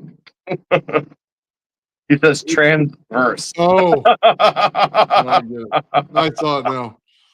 Okay. Yeah, but it's the way he typed it. I was like, I glanced up. I was like, oh, that's hilarious. But think about it. We're not just building frequency and trying to match things. We're putting things in a transverse and a longitudinal wave. So therefore, we're building out volume. You see, this is how do you do the building blocks of life if you don't have both of those angles, and you can't build it out in 3 dimensions, right?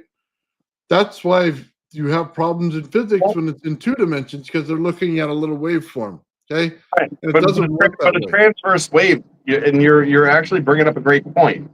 But for the visualization, regardless, I mean, a transverse wave is 2-dimensional, and it's like that, But at the end of the day, as soon as you bring the longitudinal wave into it, it actually changes the entire relationship once again, and then it becomes caduceus in its nature and like as a double helix, right? Okay, it's a difference between space-time and understanding what time dilation actually is. It's the fundamental nature between the two. Space-time is 2 dimensions. Okay, they're building out on a flat plane like you would in a transverse wave. They're not adding in the longitudinal wave at that point. You know that, right? So, but when you add in the longitude of the wave, you build out the sphere shape. Once you build out the sphere shape, now we're talking about, are we going to get into time dilation? That's the difference. See, that's why when everybody says space time, it annoys the living shit out of me because they don't understand what they're trying to say, and the way that they're modeling it is absolute crap. I mean, I've never seen such crap in my life, dude. It's wrong. Okay, it's like taking two transverse waves and say I'm resonating because you're not. You're just not. Okay, that's not the way resonance works.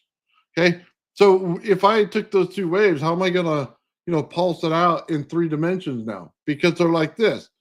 Okay, you remember this from they oh man, I shouldn't say this. I'm not gonna say it. Anyway.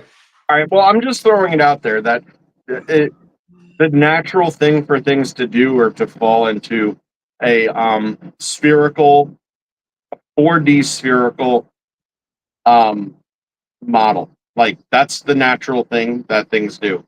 So almost no matter where you start, once there tends to be any sort of sustainability of it, you're looking at a torus. You're looking at exactly that, which, a torus isn't only a donut. You got to remember that, right? A torus is a 4-dimensional sphere, realistically. Okay. So it's spherical in its external 3-dimensional nature, but it's got this extra axis of, a vector of motion, so to speak, that exists where the inside is outside and the outside is inside. And when you put that in the context of time, that is the creation of motion. So anytime you take any sort of waveform and you make it stable, that's the default. Okay, the default is not necessarily a scalar transverse wave where it has inward or outward directional vectoring. That's just what it boils down to. Okay. Do you remember when we looked at oh my God, if we took a shape and we put it in the light and we see the shadow of the shape, right? You remember that? It builds out into a 3-dimensional object. Mm-hmm. But as you're holding it, it's only in 2 dimensions. That's the difference. One's in resonance, the other one isn't. It's the way that it builds out. So when you say I'm building this flat shape, and you got to understand this when you're building geometry coils, I'm literally building a flat shape, but that's not the shape in resonance it's going to be. Okay, it's going to be that 3-dimensional shape. That's how it's going to build out. That's the difference. Absolutely. But then that 3-dimensional shape is going to collapse into a 4th-dimensional one because that's what it does. Okay, but you understand what I'm getting at, though, right? It's all working on resonance, and because it's in resonance, you go from a 2-dimensional state to a 3-dimensional state. Then where you go from there is whatever. I'm just saying that you have to understand it that way. That's why, you know what I mean? If you talk to Gerald and the way he does his coil, and he starts talking to you, he's not talking to you about this little flat plane that he's working on. Because he's not. He's building out these different shapes like Sheila is. Well, okay, so that's a great point. So once you realize that dimensionality all has to do with additional vectors that are occurring, okay, but they're occurring in unto themselves, but also in conjunction with a greater whole, okay? That's how dimensionality works, right? And you could actually take lots of 3D stuff, for instance, and I think Tesla coils are a wonderful example of this, right? If you lay out multiple Tesla coils where they have interacting fields, right? They're all going to have their own fields. Then they're all going to have these interaction zones that then change what that shape of that field is.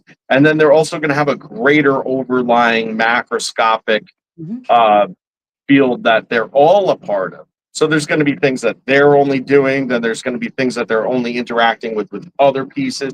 And then what that does to the inside of it is actually even more dimensional. So it's not just 3-dimensional or 4-dimensional. It actually goes beyond, because the more vectors you add, the more upper dimensional it is. So you basically can make a Merkaba. And you absolutely can make a Merkaba, sure.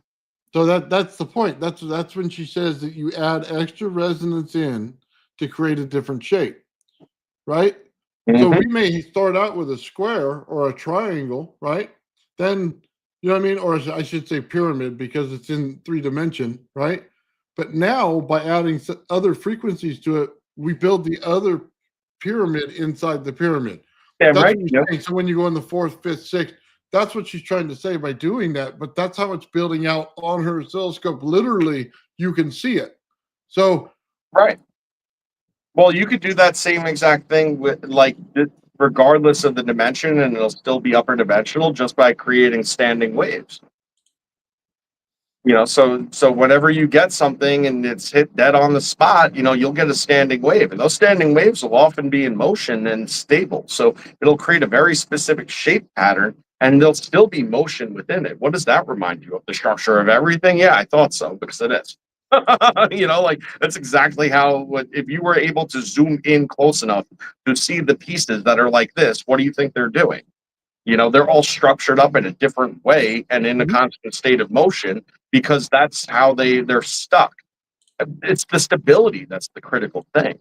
It's the fact that they do that locked in. You know, and with everything that we're trying to do, we're trying to emulate that.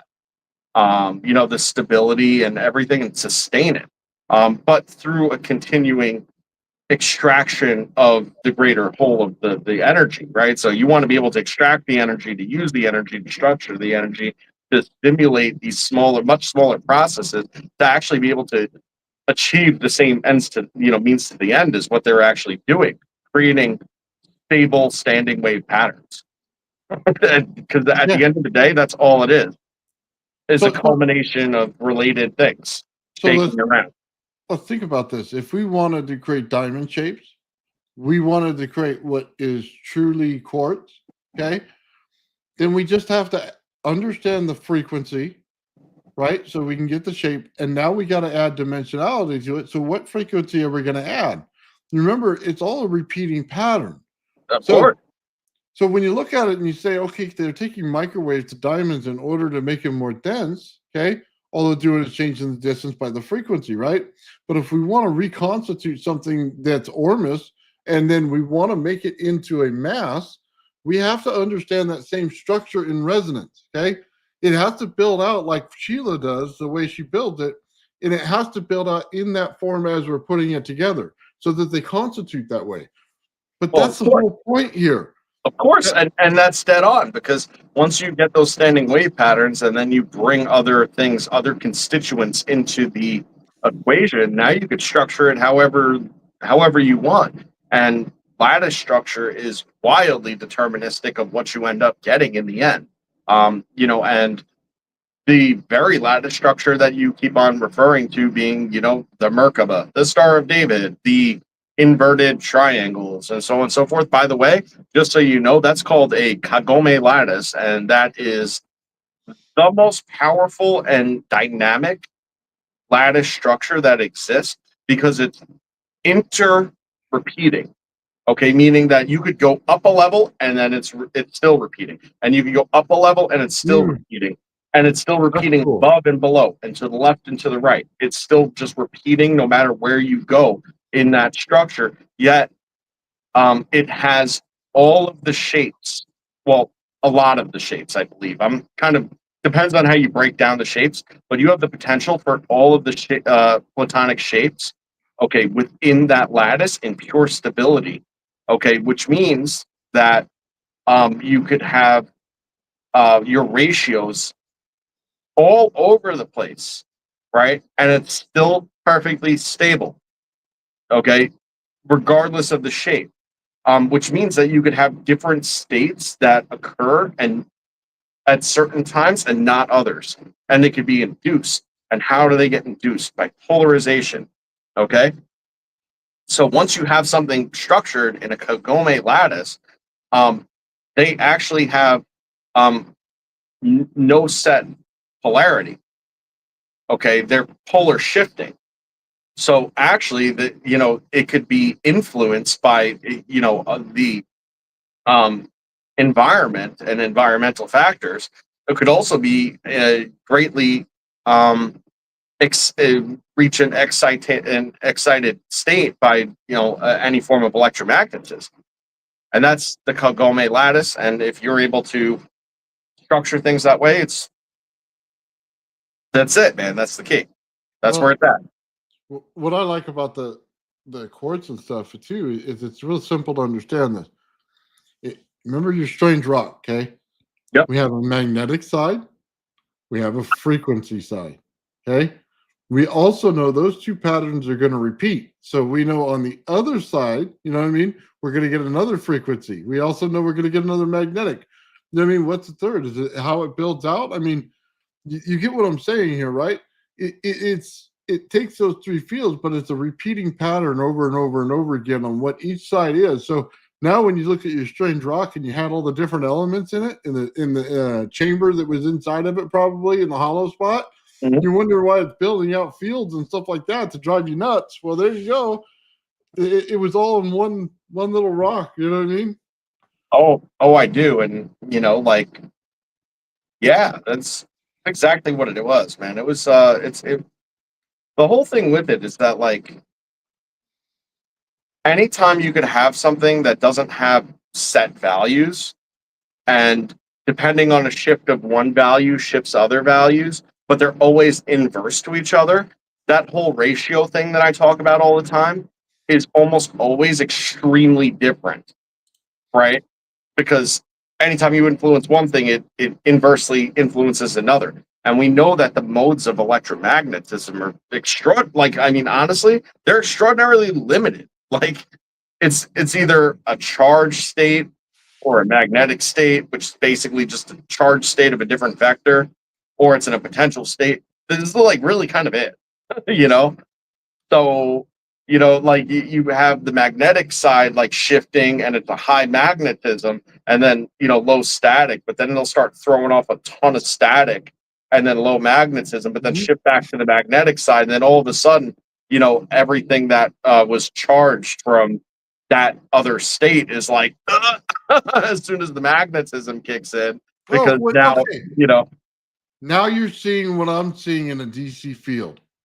Okay. You're seeing it the same way.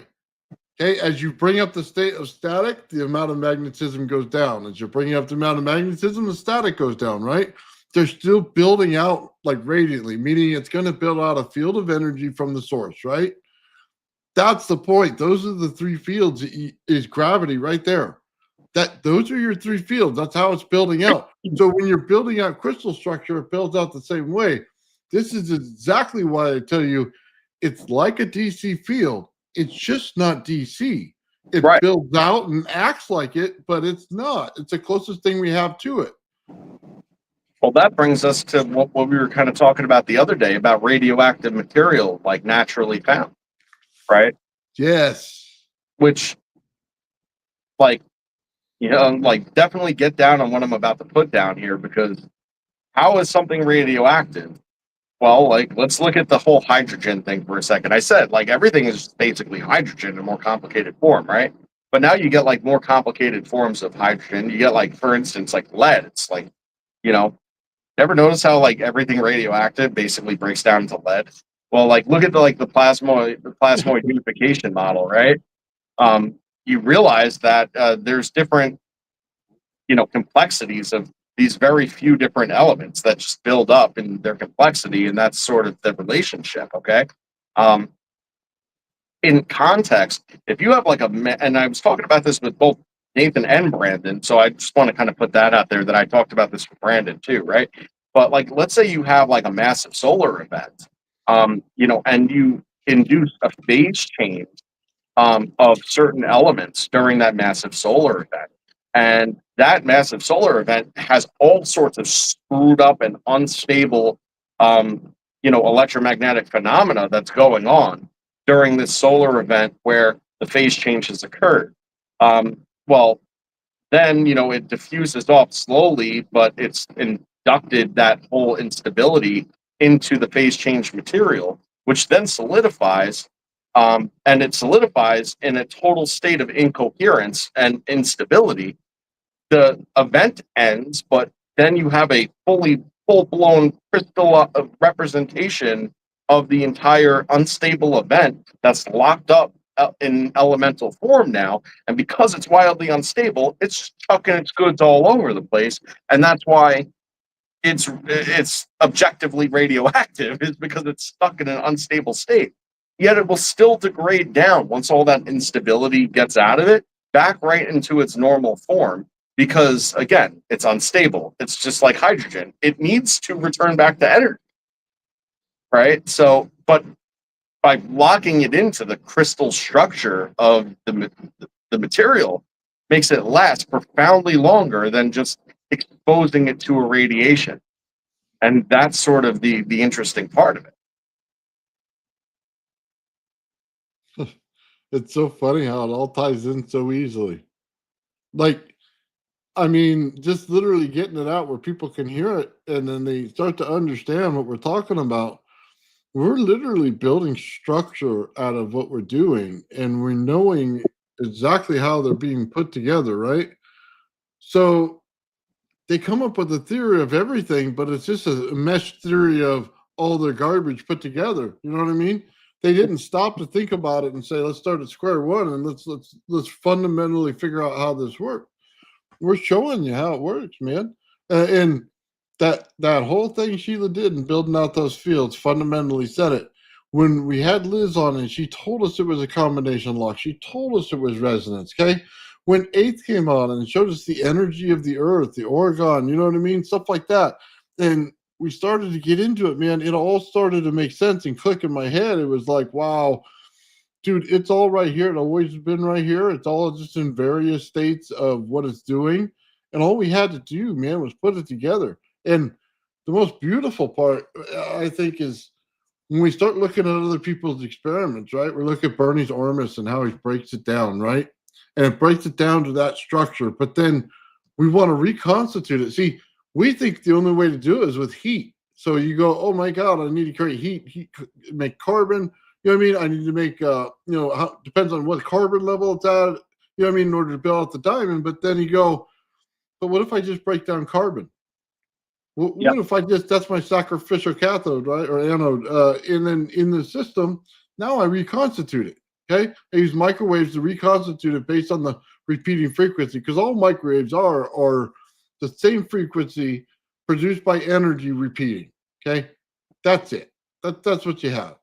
So that's why they're in everything that they do. You know what I mean? Radar, things like that. It's the consistency of it. So, and then they deal with magnetic fields, which gives you the counter rotation, which is perfect. So, all right.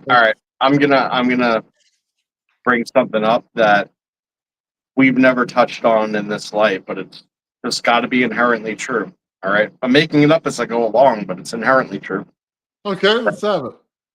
Well, why is like pure quartz? Okay, pure like this piece, the piece clear one, the nice clear one. This piece. Okay. Why is this beautifully and perfectly a piezoelectric? Why? And I would like to first log back into my computer that just turned off on me so I can see the chat again. Okay. And then I want to tell you. All right, so it's got to be piezoelectric, okay, because it was created in a state of pure potential, okay, amongst a lot of pure potential energy. So it only forms in that particular and specific way as clear quartz that has facets, okay, and is terminated. It only forms in that way when it's in a high pure potential state of energy. Okay. The reason that's got to be is because that's why there's no reading with no pressure. All right. But just like energy itself, the ether itself, okay, any sort of disturbance of it whatsoever is the cause of the creation and manifestation of measurable energy. Okay. So, more or less, quartz is solid ether. It's a very, very good way to look at it because it's always in a state of pure potential. Okay. It's zero charge state is based on the ambient of the environment. Okay. So if you actually bring that to the bottom of the ocean, for instance, where the pressure is much higher, Mhm. okay, that's greater than its ambient of creation, okay, and it will always be in a um, energy excitation state because of that differential, because of its crystallization as basically crystallized ether. Okay. Now, that said, why doesn't it do the same at atmospheric pressure? Because it was created under greater pressure. So there's a differential that exists here. All right, Hmm. where um, there's a certain allowance of pressure where it wouldn't necessarily create the greatest of charge. Okay, because of that differential, that the initial differential that exists. However, since quartz doesn't really form under the highest pressure situations all the time, and usually doesn't, in fact, you know, that's not very much. So any amount will kind of do it. Um, you know, and that's sort of where it's at. Like, I mean, and it's really kind of got to be. Hmm. But it really is just like solid ether, is all it is. Because how else? You disturb it and it creates charge. What does ether do? You disturb it and it creates charge or potential, right? As Hmm. long as it's got somewhere to go. Funny thing is that, I mean, if you were to incite it to create charge, but it's not around anything, and then what's the difference? It's not measurable and it's not manifest, right? It's only when it's in a relationship with something else that it matters, just like Well, ether, that's why right? you need the water, Joe. Just like ether, right? Well, water is, because of the medium, it's transmittal in its nature. But it's also like, okay, this is why you can't replace wires with water when you're dealing with this type of energy, because it's negative in nature. As soon as you get in there, you realize this and you go, boom. As soon as it gets put under pressure, it comes out into the water and the water transfers it everywhere. It changes the nature around it. That's what's going on here. Well, That's why, that's exactly what it is, because the density levels up here are just too low. That's the thing, the density level. You yeah. go like this, you could have an etheric push to the other side of the universe just by doing this. But guess what? It's very loosey goosey. I mean, what matter? Like, it's not going to make that much of a difference. It's the kind of Mhm. the point. The density levels are very low. The potential is very low in atmosphere. You see, but this is the thing. That's why I tell you, when you put certain things that are crystal in water, they produce energy and a frequency. And this is exact why, because you just said, based on the density they were built at, the water itself, was overcoming that. So it's putting enough pressure on it. Well, that makes total sense because all quartz is going to be out of a high solute brine that can't form, at atmospheric pressures and um, at pressures and temperatures, right? That's how the brine is formed at a much higher density and pressure, but that's not when it crystallizes. That's the key. You see, like, in order for it to fall into solution with water, it has to be at higher temperature and pressure. But as it rises up, okay, to the lower temperature, lower density states, lower pressure states, that's actually when it crystallizes. See what I mean? Hmm. So the there's an interesting relationship that occurs because silica is not naturally water soluble except for under extreme circumstances, right? Let alone at the types of saturation that would be required for crystallization to kick off and occur. Um, Unless you had but heat and steam. right, you need heat and pressure to get it into that solvent state. But But that's the whole point of a steam engine, right? You but get guess heat, what? It does steam, it and doesn't pressure It absolutely is, but here's the thing: it doesn't crystallize under heat and pressure. until It it comes down. crystallizes when it comes up, and it's not no longer under heat and pressure. Right. When it So by has to bringing it reform back to itself. the water is actually its ambient pressure. That's what I'm saying. Like a small amount of water, the size in which it is and was formed, is its ambient amount of pressure. So Like, let's tie this in together because it's so awesome. When you take granite and put it in the pyramid, you're taking quartz and putting it under pressure because of the mass size of the pyramid, right? But what you got to understand about granite itself is it sucks water into it like a wick. So as soon as you put it in there, it absorbs in the entire structure. So now what are you doing? You're basically making this giant thing that's going off electrically when water's in it. When it's dry, it doesn't do anything. It just sits there, right? But as soon as you add the water, it has a conduit to get to everything else.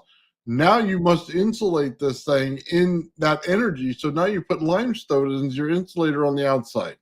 Okay, look, it all works together. It's like, how do you create a transistor in the world? Well, you make a freaking pyramid. That's what you do. Okay, you're putting pressures, water. You're giving it the ability to turn on and off. You gave it everything, and it has its own frequency in it by itself. And so as soon as you put the pressure on it with the water in there, the energy produces and the frequency comes out of it. Now you have something that's already in resonance together, already working together.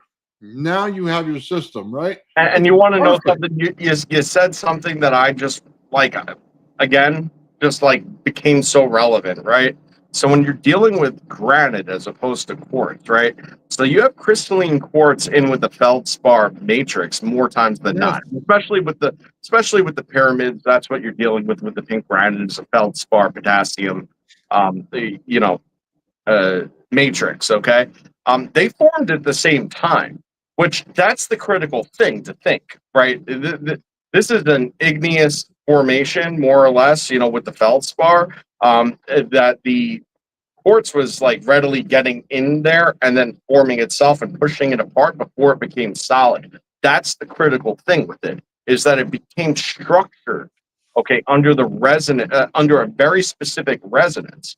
All right, meaning that, of course, there's variation across a piece of granite, okay, but if you notice, there's always an inherent consistency as to how things are laid out and exactly sort of where the quartz falls and where the feldspar falls and whatnot. And that's not by accident. That's the resonant construction that was occurring under the conditions in which it formed, which is coherent given those exact conditions. And that's like wild and critical because, what that's actually doing is it's taking the lattice of the quartz that's within the feldspar and then actually making it into a secondary lattice that exists based on that resonance that was involved in the first place, which is why you end up with beautiful patterns off of granite in the first place and stuff, is because it's all patterned and repeating off of the same thing that was, that was used to create it. So you actually have a lattice structures within the quartz that formed, right? But then also stable lattice structures within the quartz deposits within the feldspar.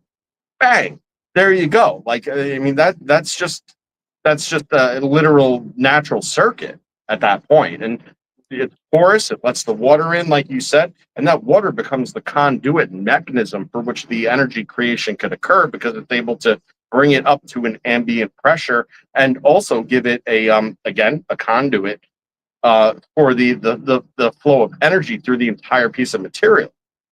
Well, feldspar is also semi-magnetic under certain conditions. Therefore, it's an insulator. You know what I mean? That's kind of the point. Is when you hit saturation, man, it goes off. So basically, it's the base going into the gate and the drain, man. You're already in the transistor, man. It's awesome. It's naturally occurring in that. And then, by the way, the different quartz and the different granite creates different shapes. You know what I mean? So, and then you can create chambers inside the pyramid, which they have, if I'm not mistaken, up in the King's Chamber, you had slabs that come down, and they're able to change the volume pressure of the air. So you can change some of the frequencies going on inside there to amplify which one you wanted. Well, remember too with the pyramids, when you're talking about like any sort of underground water effect that's occurring, it's creating that water hammer effect. Which not only keeps it in a stable form of resonance, right? So you have like the wave sloshing back and forth, and that wave sloshing back and forth gives like, a very native pressure signal through the granite structure at that point. It's a native and consistent, stable flow back and forth like that. But every single time, and predictably, that pressure gives up and then it bangs. Every single time that that happens, that's just a great amount of force then exerted on a piezoelectric, which again, like, so there you go. And that's where your consistency would then come from. I would go as far as saying that it's probably, this is total guess, but provided it was to work absolutely efficiently, it must be in sequence with the same in which constructed it. Okay. So in order for it to work at that highest level of efficiency, it needs to actually be fractionally relative to the conditions in which the material was formed. Okay. Yeah. But hold on. Let me say this. We Tesla's earthquake machine. Why was it working? Because it had the two oscillating frequencies, right, in resonance with each other. Okay. But the pulse wave between the steam hammer and the water hammer, because you got to remember too, both of them put out that pulse wave. So what do? They build out to a certain level, then they build up bigger the next time, the bigger and bigger and bigger. There's your saturation level and everything so that it can transmit everywhere. That's kind of the point here. But that's what the pyramid's doing. That's why he built that device. He's testing out to see what resonance does in the system. He knew. He already knew. It was like the pyramid. That's why he's so obsessed with this thing, right? And he's building devices to see if he can't match what's going on. And by the way, that's how you do that water. That whole water thing I do with the Tesla coil is exactly where that comes in, man. That's a pyramid all over. So the Assyrian right there, where you have the water that's in it all the time, that water was in a different state when the Egyptians were there or the Atlanteans were there, okay? Completely different state because the pyramid was on. It wasn't all dried out. It was a completely different thing. I mean, there's also chemical reactions that act like batteries when you go ahead and you start putting in fluoride and stuff because fluoride comes in the rain. You know what I mean? So it starts to interact with stuff and you get chemical reactions. So the whole idea of that, and I mean, you should look into it because I've heard you mention that a whole bunch of times, right?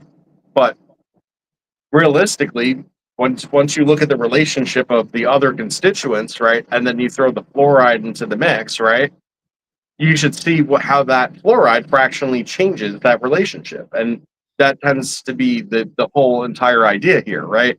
Is how you have these two things and how they interact. If they're not inherently 100%, fractionally related, throwing that third thing in the middle is often the way to smooth it out and bring that relationship into a more coherent form. Yeah. Oh, God, there was something that just slipped my mind right now. It was so important, though. Sorry, I'm drawing a blank. It had to do with that relationship, though. Oh, what was it? Sorry, Joe, I'm drawing a big blank right now. It's okay. I wish I knew the relationship, like statistics and such, like right off the top of my head, but like I really, how I work, I'm off the fly. No, but it would literally change the desert to a green zone immediately. It that kind of energy, though, once it builds out and stuff like that, it builds out to create that stuff. Because remember when we're talking about plants and stuff, you know what I mean? We have Dennis out here who's doing the cactus and stuff. His thing is running on that and it's growing beautifully from it, right? All right.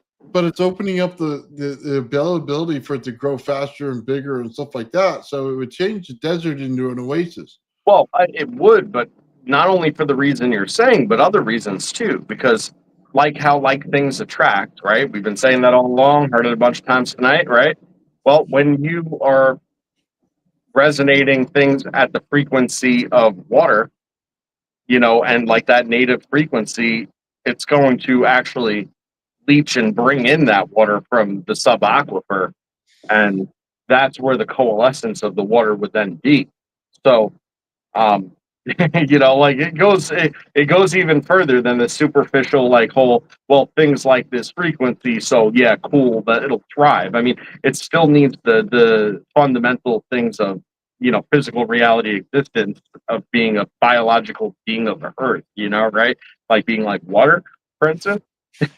You know, and how do you bring it, water to the desert? Well, I mean, if you're actually able to bring these larger differentials, even if they're not fully in resonance, um, into the equation, the water gets drawn to that. You know, like it does. Like you see it all the time. That's why condensation can occur under like very low humidity circumstances. And the Earth itself, rather than our atmosphere, has a way higher potential, like water potential, you know, and humidity potential, so to speak, right, than our atmosphere does at every single point. So by inducing that different resonant differential into the Earth, there, it becomes an attraction point for moisture as well. You know, like in water, by and large. Okay, so check this out. This is what was on my mind. Sorry. Very important.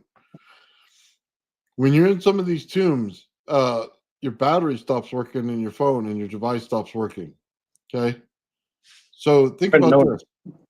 Yeah. When I'm in my garage playing with these experiments, my battery level from 100% down, right? We're not in some kind of charging station. I think it's a misnomer. They're not understanding it properly. It's sucking the energy out of your battery because it's trying to resonate with your battery in this form of energy. So it's pulling all of it in.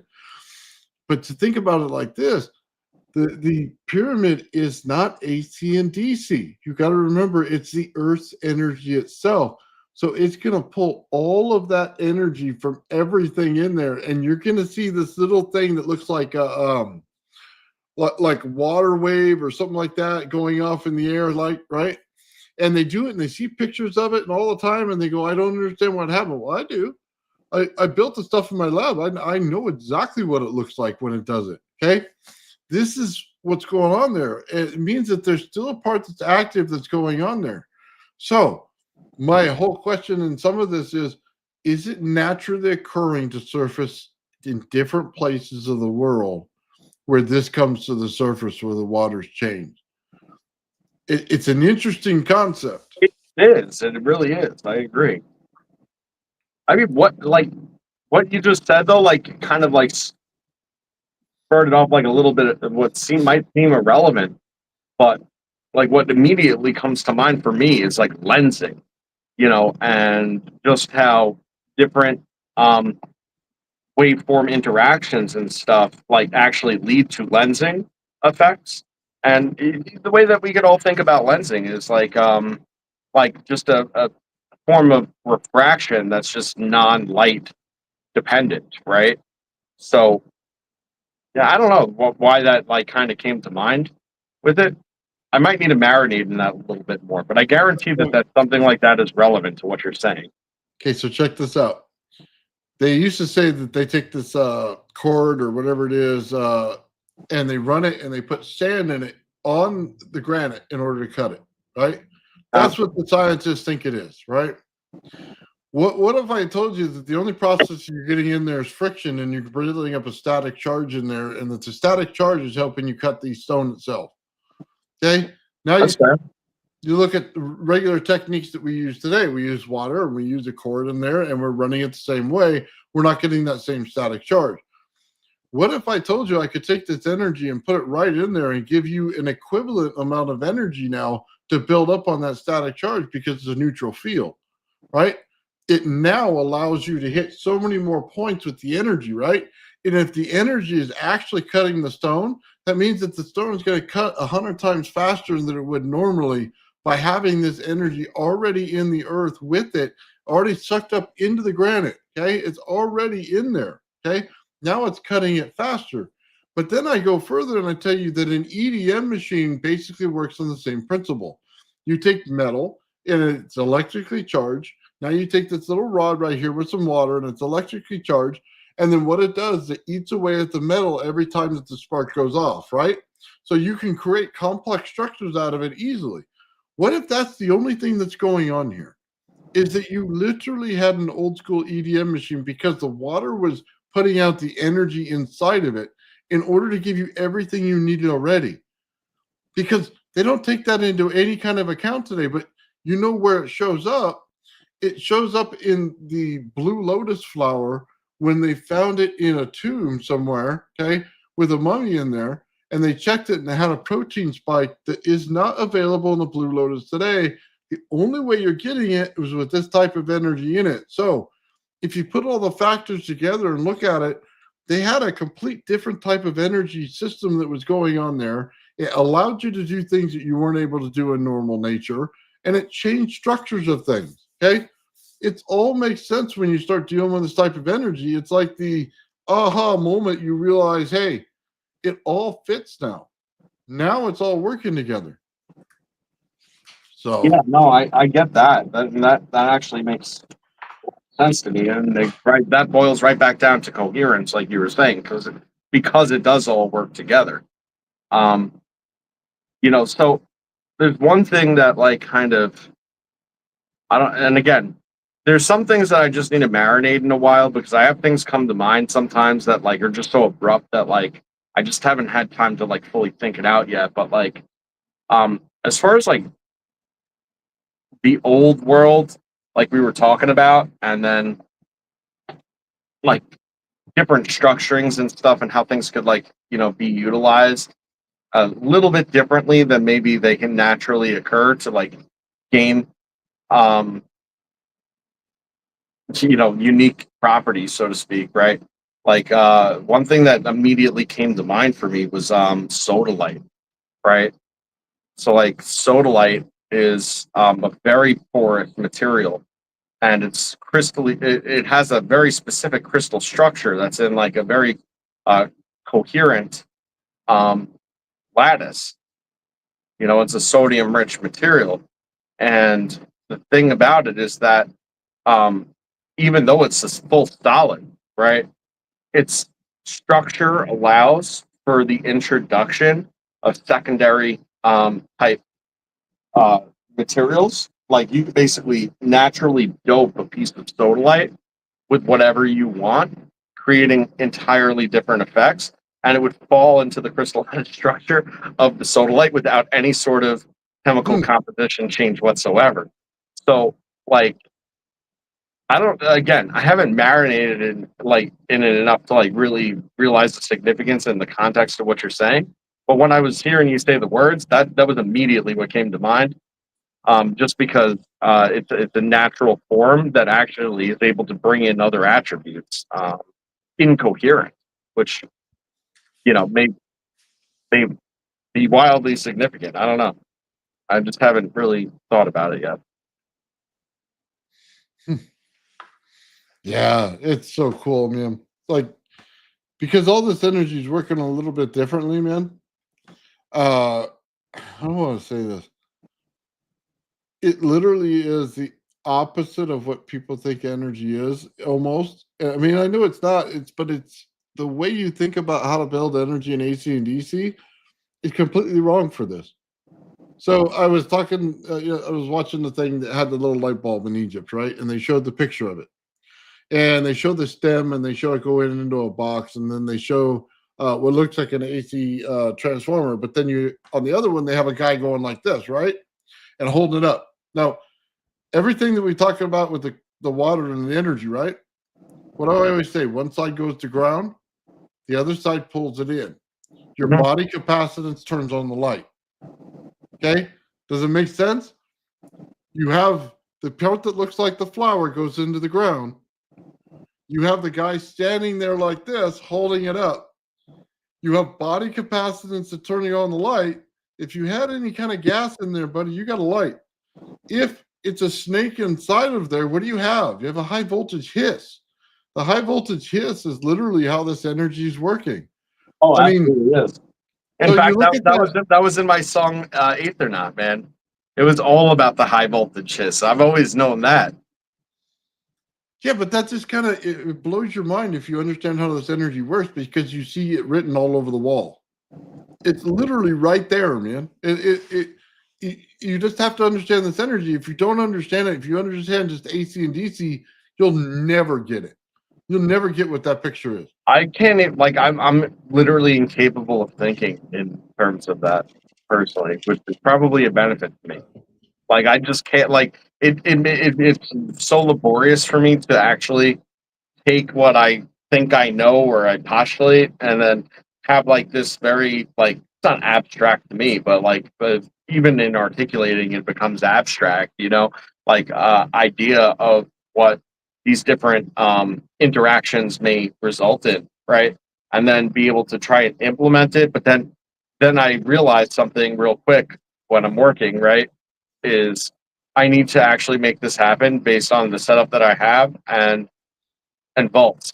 And I'm like, I mean, I know how they correlate, but not exactly. And I know what it's trying to do, but like, okay, so let's ride with it that way. But like, yeah, like there's a huge disconnect there. For me, it's the reverse way, and I can understand how it's wildly frustrating for some people because it's actually wildly frustrating for me, just inversely. Um, but I would say for anybody trying to understand it all, like if you might think you're entirely there, but like you ought to look at, and this is something I sent to Nathan, and it's something that has been long known, except um, I only really just discovered it after I said it. But the Buddha-Brot, right? You have the Buddha-Brot set, which is like a very specific fractal pattern that's repeating out, and it the same type of interaction as a Mandelbrot set, but just to a slightly different fraction. But what you realize in the Buddha-Brot is that it's more tuned to like the golden ratio, and what you see is reality. So when you look at Buddha-Brot, that's reality. If you could sit there and look at that thing and then understand how reality is created, then you can sit there and understand how all the interactions exist. All the information you need to know is actually in Buddha-Brot. If you could understand it fully, but it's a lot to understand, and I think that's sort of one of those things that if you've never seen it, just take a look and literally sit there and look at all the things going on and then use your, you know, high IQ mind to decipher it all, and you will realize it is all there. So can you pull up Buddha-Brot so we can show it? Buddha-Brot. Yeah, Buddhabrot. Budd. Yep. Like the Buddha. Because you'll see that this is, first of all, if you don't see your spinal cord in this, you ought to look at what a cross section of a spinal cord looks like. I'm just saying. But this is fractal geometry. yeah, it's absolutely fractal geometry, of course. No, I just and mean this is literally. Uh-huh. Hold on. So Buddha-Brot is everything I've been saying all along from start to finish, and it's all there. Every bit of it. Yeah, but I'm saying, like, you got to get the traditional one. It's like kind of hazy looking. It looks more like almost like an MRI scan than anything. Wait, it's up. The blue one? Yeah, go to did you see that black and white one? Under it? Yeah, the middle. I wish I could send it to you right now, but it'd kick me off here. So, yep, go to that one. Blow that one up as big as you can. Oh, well, they said no. There we are. That's it. Okay, well, that's what you're gonna look up, people. This is it, man. Like every interaction that occurs is in there, and the start and end of the universe and everything, and how matter falls into energy falls into matter. It's all in there. Everything's in there. Hey, Joe? Yep. What would be cool is if Sheila got together with a fractal woman, right? And worked it out, because that might be just like an awesome, entertaining conversation itself. But just the way that things are working, the ratios, you know what I mean, the fractal patterns. Yeah, I agree with Auxilian. I probably said that wrong. I agree with him, but Fractal Woman, awesome. Well, what did Simple Man say? He said spine anal enlightenment. Well, listen, we're not talking about the organite today. Oh my god, I can't believe you read that.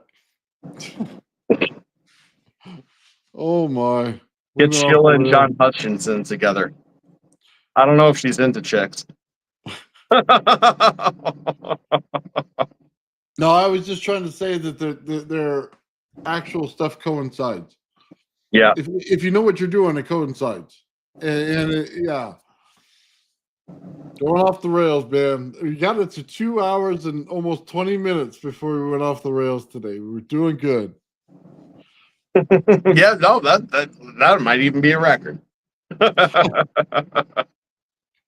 Oh man. And in all honesty, John Hutchinson is literally the man. Oh yes. Like he really is. And it's literally no harm to him. And he ought to know that. Check this out, Joe. I got my old man Bill's t-shirt. Oh, look at that. Merching it, bro. You merching it. Dude, it's awesome, bro. My wife likes this one. Yeah, that one's cool, man. It's straight and to the point. Yeah. Dude, I love this thing, man. So I got these, and then I got me a Gravity Flyer one too, man. The next one I get's gonna be Joe. Joe's already sporting some merchandise, man. Yeah. Oh man. Rosing up my cheeks for you. Oh man. Yeah, I'm definitely gonna get down on the apron, man. Yeah, that apron was lit. Oh, dude, that thing is legit, bro. That's awesome. The Joe apron, like when you start cooking again, yeah. You gotta wear it, man. It's like mildly narcissistic, but hey, whatever. Hey, look, you're making wings and say things don't do that, because you made a completely different wing set than I did. You know what I mean? That would have been like the right perfect for that. All I'm gonna say is that the chat has been killing me all night, yo. They've been coming up with some really funny stuff. Half of it I wanted to repeat and I didn't, and I was like, because we were in the middle of like talking serious stuff and I didn't want to get sidebarred. But Eli with the O Carla. I'm sorry, man. Dude, I just look over every once in a while and I'm gonna put something up, and all of a sudden I see a bunch of farts in there and some other things, and I'm like, what the hell's going on here? It's complete madness. I mean, listen, he's been working with that kind of voltage and those type of fields and this type of research for, a very long time. And there's literal ICD-10s out there that, that exist. Let's just say that there's ICD-10s that exist. Nothing like a little exotic propulsion syndrome, huh? Oh, check it out. Darren says, got me one of those bags and a MAGA ether hat. Dude, that was one rock on, man. Right on, brother. What's going on, Charlie? Checks in with the schmuck. Nice. Oh man, yeah, that chat's been lively all night, bro. And I like you wanted to read it, but it's like every time I turn over, it's like something else is going on. We got the best fans, man, and we've been at this for a minute, but like the commitment to us and our stupidity is fucking remarkable. So sometimes you get the greatest stuff. Sometimes you just get two idiots on here talking BS. You know what I mean? Love it. You never know what you're gonna get. Right? You get what you get. You don't get upset. Oh man. I'll be honest with you, Joe. We need to do like another wing episode or something. You know what I mean? You got to figure something out. You know what I mean? Yeah, man. Listen, it's summertime. We should do our virtual barbecue. Yeah. Well, you know what, too? But you've been doing the mining thing, I think you should go out and get us some mining prizes. You know what I mean? I think That'd so be too. awesome. In fact, you know what? Maybe next weekend. I think that's what I'm going to do. Maybe even this weekend. Who the hell knows? Yep. Throwing it out there. Maybe Yeah, I'll do that shortly. I have enough to go on a couple mining trips, which is awesome. And I think it's kind of getting a little late in the year for me to like be worrying about an all year pass at this point. I think I just need to get out there and go. Well, dude, everybody loved it last time you were out there mining, man. So, you know what I mean? I loved it last time I was out there mining too. Trust me. Yeah. And I've been following that place, and they've been pulling some wild crystals out of that place. And absolutely remarkable. Absolute beautiful glass clear pieces of Herkimer quartz like that big. Like maybe 2.5, 3 inches. Yeah. And that's like, honestly, if that's all I got, like that'd make me happier than I could even tell you. You know what I mean? But they've been pulling other pieces out there like that. Those things are like structured entirely differently. In fact, that's actually worth talking about. And I wish I had a picture to show, but I'm still broadcasting from my phone, so of course I really can't. That it's skeletonized. Okay, and that's what's super cool about it. It's like you could see all the layers of growth that go on, but it's still very, very clear. Very, very clear. But there is like an ever so slight difference, I guess, in like the solution that formed the upper layers and whatnot that literally make it look like it's just triangles inside of triangles inside of triangles inside of triangles. Gee, that's cool. But like it was coming in waves, of different, slightly different material, and it becomes skeletonized. And a lot of it's smoky, like nice and radiated and stuff. It's very, very cool. And I saw them probably pull out like a 10-pounder the other day, and I was like, holy smokes. And then that 10-pounder had like a whole other side piece that you wish you had in the first place, but it like keyed in to the other piece. Like it wasn't connected, but it was keyed in. Oh, that's and they pull out these keyed in pieces all the time where the clusters grow, but they grow together but independently of one another. So they all fit together like puzzle pieces. Oh. Yeah. Dude, you really, definitely got to really get cool. some pictures of that if you see it again. You know what I mean? Yeah, man. Well, last time I went there, up in their front office, they have pieces to show and for sale. Like pretty much everything for shows for sale. Dude, But take a picture of it. well, I will. But all I'll tell you is I picked up one rock, and I mean it doesn't have a price on it or anything. I was just checking it out, like it was there, and I was like picking it up. And he's like, "Hey, what do you think of that one?" I was like, "Hey, it's literally remarkable. This is the nicest rock I've ever seen in my entire life, like best." And he's like, "Oh, bring it over here real quick." And then he's showing me a couple things about it. I already kind of knew, but he was still showing me. And then he's like, "Yeah, we find stuff like this, not quite this great. This is rare." He's like, "But we find stuff like this smaller all the time." I was like, "Really? That's super cool." He's like, "Yeah, you got to get out there, man." I was like, "All right." So then I said to him, I was like, "I mean, this for sale? Like, it's like a curiosity question." And I already knew it was going to be expensive, but like, I was like, "Is it for sale?" I was just wondering. He's like, "Oh, yeah, it's for sale." I was like, I mean, what do you get on a piece like this? He's like, "Oh, like 22.5." I was like, "Oh, all right." Yeah. Yeah. That's worth the entry money, huh? Right. No, this is right. It's like almost a $25,000 rock. I was like, "Oh, okay, well, that's cool." Thanks for letting me pick it up and look at it. I'm about to put it down. Yeah, no kidding. $22,000 rock in my hand. That's awesome. Yeah. Very, very cool. Well, I mean, is it really 25 grand? The thing hasn't left there for 25 grand yet. Yeah, you know what I mean? You could say anything's worth anything. So high. I could see something like that selling very fast for 10. Yeah. Very fast. But 22.5, 25? Nah, probably not. you're gonna have to get out there and get us a bunch of not diamond, but you know what I mean, quartz, cool quartz stuff. They're diamonds. That's what they call them. Yeah. What? Dude, I just love to see it, man. That's just awesome. Yeah, I'll take pictures when I go. Hey, check it out. I have something. Let me get this thing keep locking up. Okay.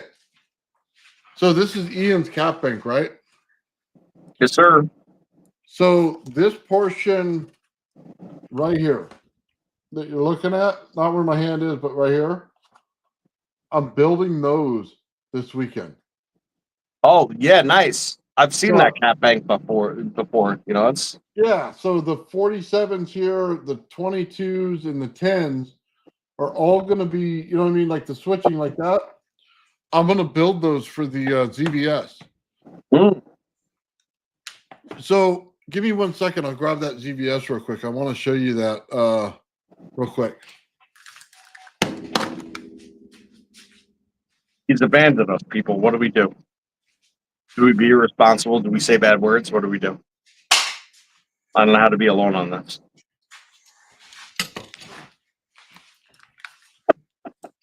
Okay, so check it out. I was going to say a bunch of bad words when we were gone. So I bought the one with the different heat sinks on it, okay? And this is why. Now we can take these fans here and we can hook them straight up. So now you see the heat sink size. Now the fan matches it for each one of them. Very nice. Now we'll be able to put a cool breeze on this thing because when you're going into AC, electrical on this stuff and you get in this cap bank, the wrong capacitance will heat it up. So Yeah. you got to be able to cool it a little bit as you're doing it. This is one of those things you get to when you start, you know what I mean, building everything. But like I said, it'll be this right here is what I'm building along with this type of ZVS. So I'll be able to put them in, you know what I mean? So I could sell them with the coil or separately. Right. But yeah, dude, it's going to be awesome. That way you could switch it into resonance real quick while it's in AC. And you'll see this thing, man, it'll start building like this. It'll build here, here, here until it gets to like this. And you're like, what? I mean, it's like a mind-blowing thing when you get into AC and it does that. So Yeah, no, that should be awesome, man. What, you're saying you're putting the DBS to that heat sink? yeah, so it'll be with the ZVS circuit and it'll be the cap bank, and I can sell them separately. You know what I mean? If people want them that way. Nice. So that, but then you could buy it all as a package with a coil. You could buy just the ZVS with the, you know, fans on it. It'll have the Old Man Builds logo on it. You know what I mean? But it also comes. I'm trying to figure out if I could do it to the coil that we have. So if I can make the pattern go right up against the coil, because these things are different than the PNP, you want them as close as possible to the coil because they're not trying to adjust themselves to the frequency of the ZVS. So there's no interference. So it's a cool. Dude, it's completely different process, right? So this thing is literally, Joe, and I'm talking like this far away from your coil. Like, wow, really close. Oh, no shit. Okay. Yeah, that's why. Well, I mean, honestly, that fan's gonna help. I mean, that ZVS is gonna be happy. I mean, God knows I like it when I get fucking blown. So, you know, it's got that going for it. That's good. Yeah, You got to keep it happy. You know, keep it happy, keep it cool. oh man. Anyway, it'll work out good, man. And the good thing is, if you blow a board, man, they're replaceable. You'll still have the STL and the fans and all the proper systems. You know what I mean? Eventually, I was talking to Sean. Eventually, we're just going to build our own board with the, caps built in, where you could just change them. You know what I mean? All in one thing, and you put it together. You're really taking Sean away from his electrics to work on that with you. I hate to say this to you, Jarvis, but I would have stole Sean over to the, you know what I mean, to this thing a long time ago. Yeah. Listen, if anybody's gonna put that thing together like Chef's Kiss, is gonna be Sean. So I know that for a fact. Yeah, well, that's who, gives all the advice to me on this kind of stuff. You know what I mean? And we bounce ideas off each other back and forth, and then come up with the best solution. His is more technical, mine's a little more out there, and then we find a solution together. That's how we built the first coil, man. That's not just my coil. That's Sean and my coil put together. You know what I mean? Very cool. Sean gave me a bunch of technical stuff, and I said, hey, it sounds like it works in this frequency between these two here, right? So let's pick the middle one. Real scientific, right? We'll pick the middle one. And that's what we ended up with. It worked perfect.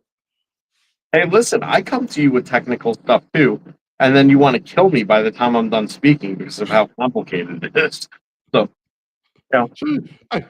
I feel like I'm gonna thumb through a thesaurus when Joe talks to me. Sometimes I'm like, I gotta look up this word. What does this one mean? What does this one mean? How did he use it in context? It's all right though. It's normal, man. I speak like an old fat redneck. You know what I mean? That's just the way it is. Yeah, so do I though, generally. Just not always about this stuff, and I try to keep it as accessible as possible. I do. Yeah. By the way, how about that bipolar Tesla coil? Huh? Oh, I don't know if I want to get into that. What I will say is, though, I will do a build video on this. By the way, just because I know people want to build it at home and stuff like that. Well, I left it where it was. Your discretion as to where we go. That I think I just need to make a video on that, Joe. That's like a heavy subject, and it'll take hours to get through. Yeah, listen, that's fair. If I'm right, I'm literally going to tell you how to make anti-gravity. If I'm wrong, it's just another dust in the wind. Yep, but let me ask you, when you mentioned it to me, what dickbag made it way more complicated?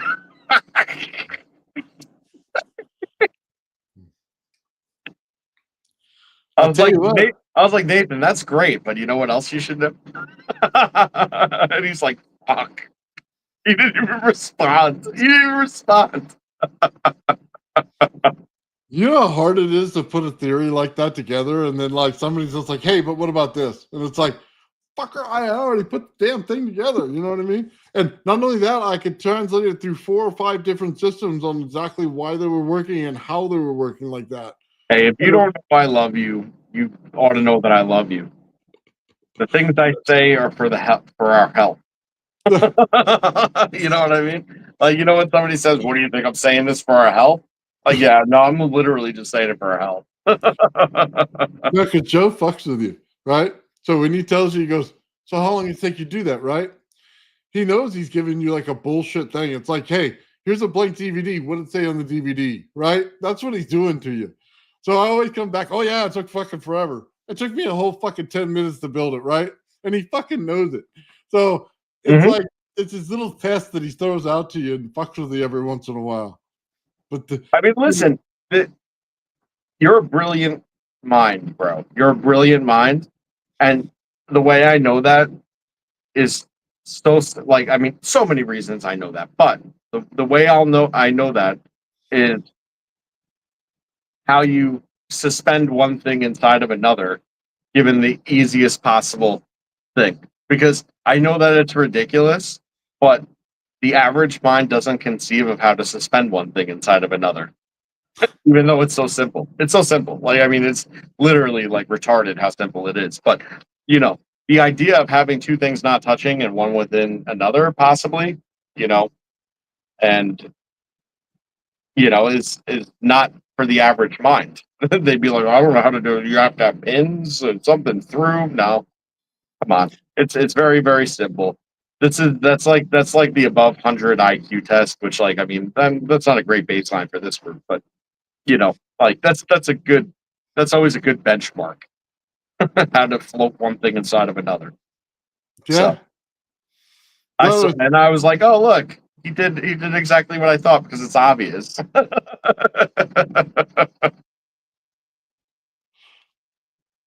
Dude, the better understanding was what it came out to be.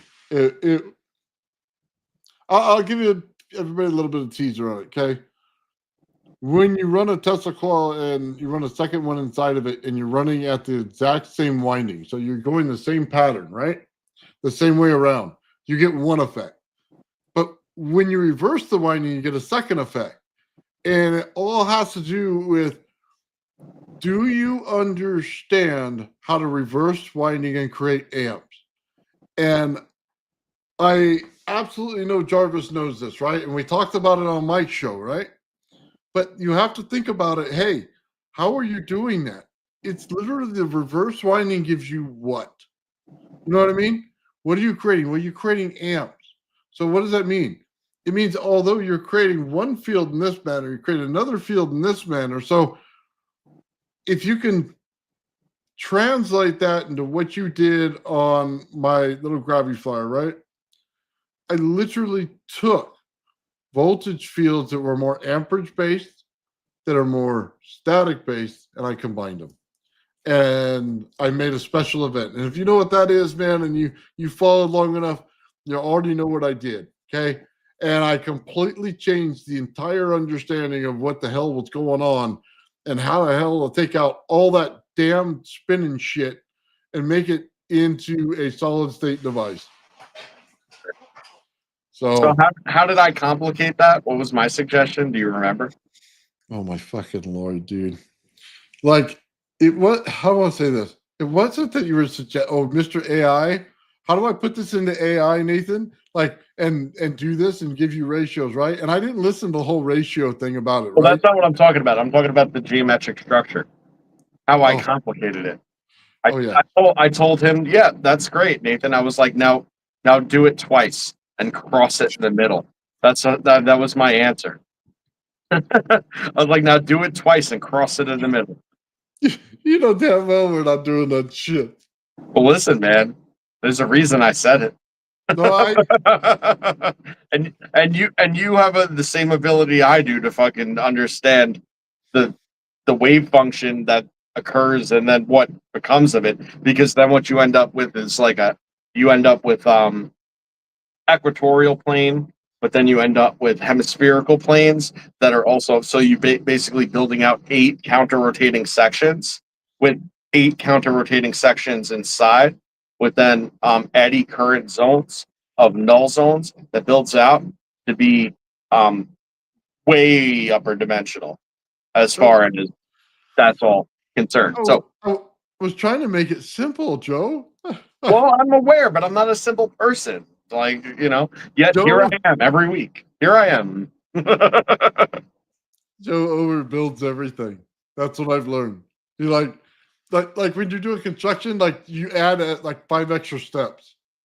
But I didn't even get to the part where each end of the Tesla coil, like at the bipolar ends, also has to have its own pickup coil, which is not really a pickup coil because it's actually going to be rigged up to a second circuit that then could be inducted into different resonant states, therefore influencing the overall spherical aspect of it, to allow for external modulation, but also to, So I didn't even get into that part of it, but more or less. Dude, okay. It was like the light bulb test that I did, right? If you understood what was going on there, you really understood something profound. Okay. Yeah. Like, and when Joe did it, because that's why I showed Joe's video too, because it was the coil on top, but he was getting the same thing, right? And we're literally building out a figure 8 in this thing. We're building out an infinity, right? Mm-hmm. If you can wrap your mind around why I put out so much energy out of that, now you get it. Okay. Now you're getting it. Okay. We're not getting to the whole point of what we're doing here and why it's building out exponentially. But if we've created the field, we know where it was, we knew how to do it, and then we built it out, right?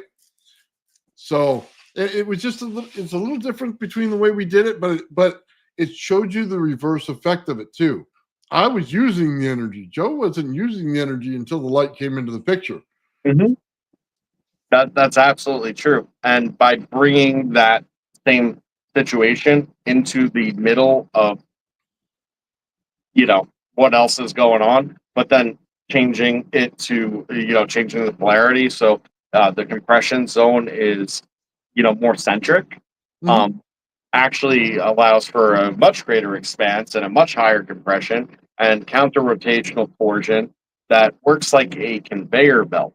Right. So, on a conveyor belt, if you pull the conveyor belt, the rollers roll, right? Well, it's the same exact deal. What happens when you both have a pull on the conveyor belt, but also the the wheels are powered too. So one is cycling the other. But now instead of doing it one on top of the next, where it's drawing that one field out, creating two different fields in that figure eight, what it's doing is it's bringing it internally, and it's still a figure eight, but it's actually upper dimensionally figure eight, okay, because it's internal and external simultaneously. So what you end up with is a synergistic, pattern that is greater compression potential, right? Greater compression potential. The more you are able to actually keep it in resonance at a lower frequency, and the more it builds, if you're able to spike it at a certain point, that spike is enough to like wildly blast your ratios apart into like very, very large differentials. So if you're picking up what I'm putting down, that's what we've been talking about all the time, is these differentials. What happens when you spike that differential? Oh, Yeah. what happens? I don't know. Maybe we got to ask the B2. Dude, it was literally like when you put the other light bulb on it, okay, you had nothing, right? But now when you did it, you tapped that 0 point in it to build everything. It literally just made it crazy. And when you increase the power of that thing, God, that thing tried to blind me. It tried to cook my eyeballs. Dude, if I put that thing at full power at just 40 volts, then my eyeballs would have been cooked. I would have had a suntan, everything, dude. It was putting out freaking radiation like crazy out of that thing. Dude, I could tell when you got mercury bulbs and they start to light up and they look blue, you got radiation going on, buddy. You know what I mean? And everybody that saw it said the same thing. Hey, how did the radiation bath feel? How did you feel getting all that radiation? Well, all right. I didn't say this part because I've only experienced it fairly recently. But I took my Tesla coil setup that I've shown, right, with that figure eight pattern. I took it apart just to store it, whatever, like for a little bit. Then I put it back together to play with it, and I took the spacer out, right? And when I dumped the inverse coil down more, it actually compressed on the fields too much. Now, subjective because I don't have any video to show you, although I don't know that the video would have came out anyway. But it looked like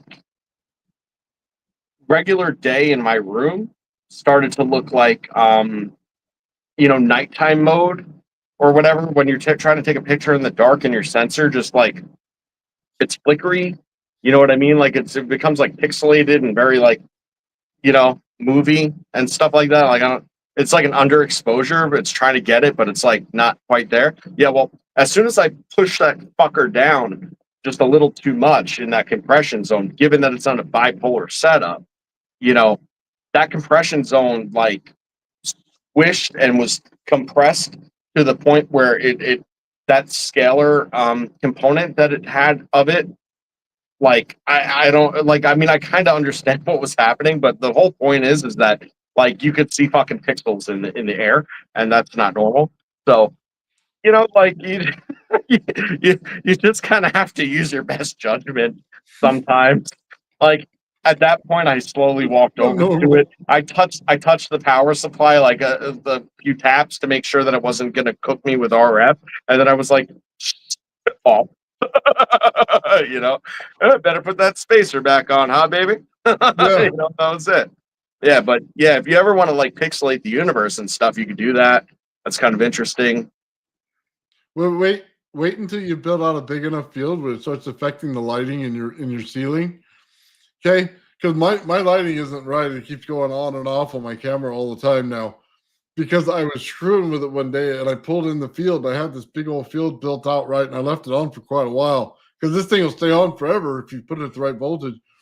So I'm sitting there going like that, and all of a sudden you could just feel the energy pulling in the lights, the energy from the lights, and they start dimming, and you get something like this going on in your room where the lights kind of flicker a little bit and it starts screwing with you.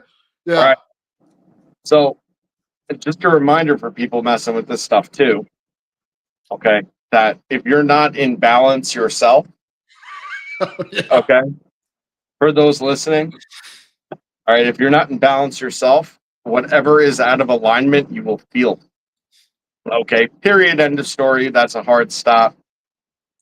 That field will let you know that it's going to try to force you into resonance with the PNP attached, because that's the deal with the PNP. You know, you're in that field, it's forcing itself into resonance and trying to force everything in its field into resonance.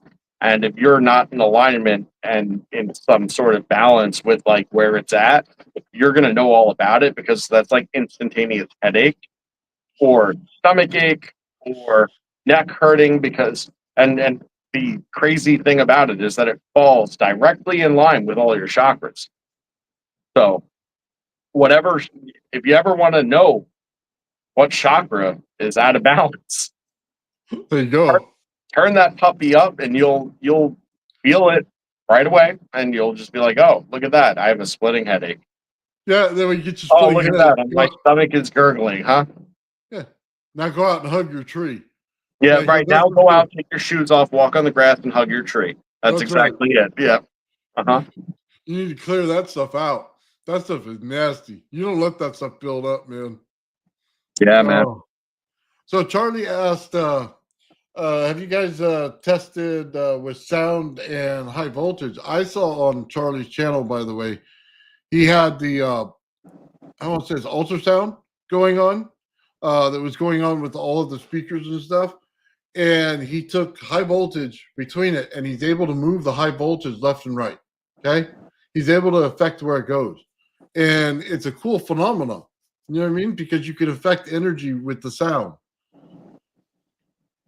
Yeah. So, but I haven't done a whole lot of that. Well, but so what that comes down to is just the fact that all energy is derivative of sound in the first place. You know, sound is the initial perturbation. You know, I hate to be all theological and such, but if you've ever read Genesis, right? What did God do first? God said with sound to let there be light. Okay. So when you're looking at what is more fundamental, okay, there is nothing more fundamental than the word. That's it. The word was first. The sound was first. In space, is there sound to be heard? Well, they'll say, well, there's no sound in space. There's nothing to vibrate, but that's not true. It's simply a potential at that point. That, in fact, is the disturbance in the still, that is the collapse of the still, that is the echoing factor of creation. All right.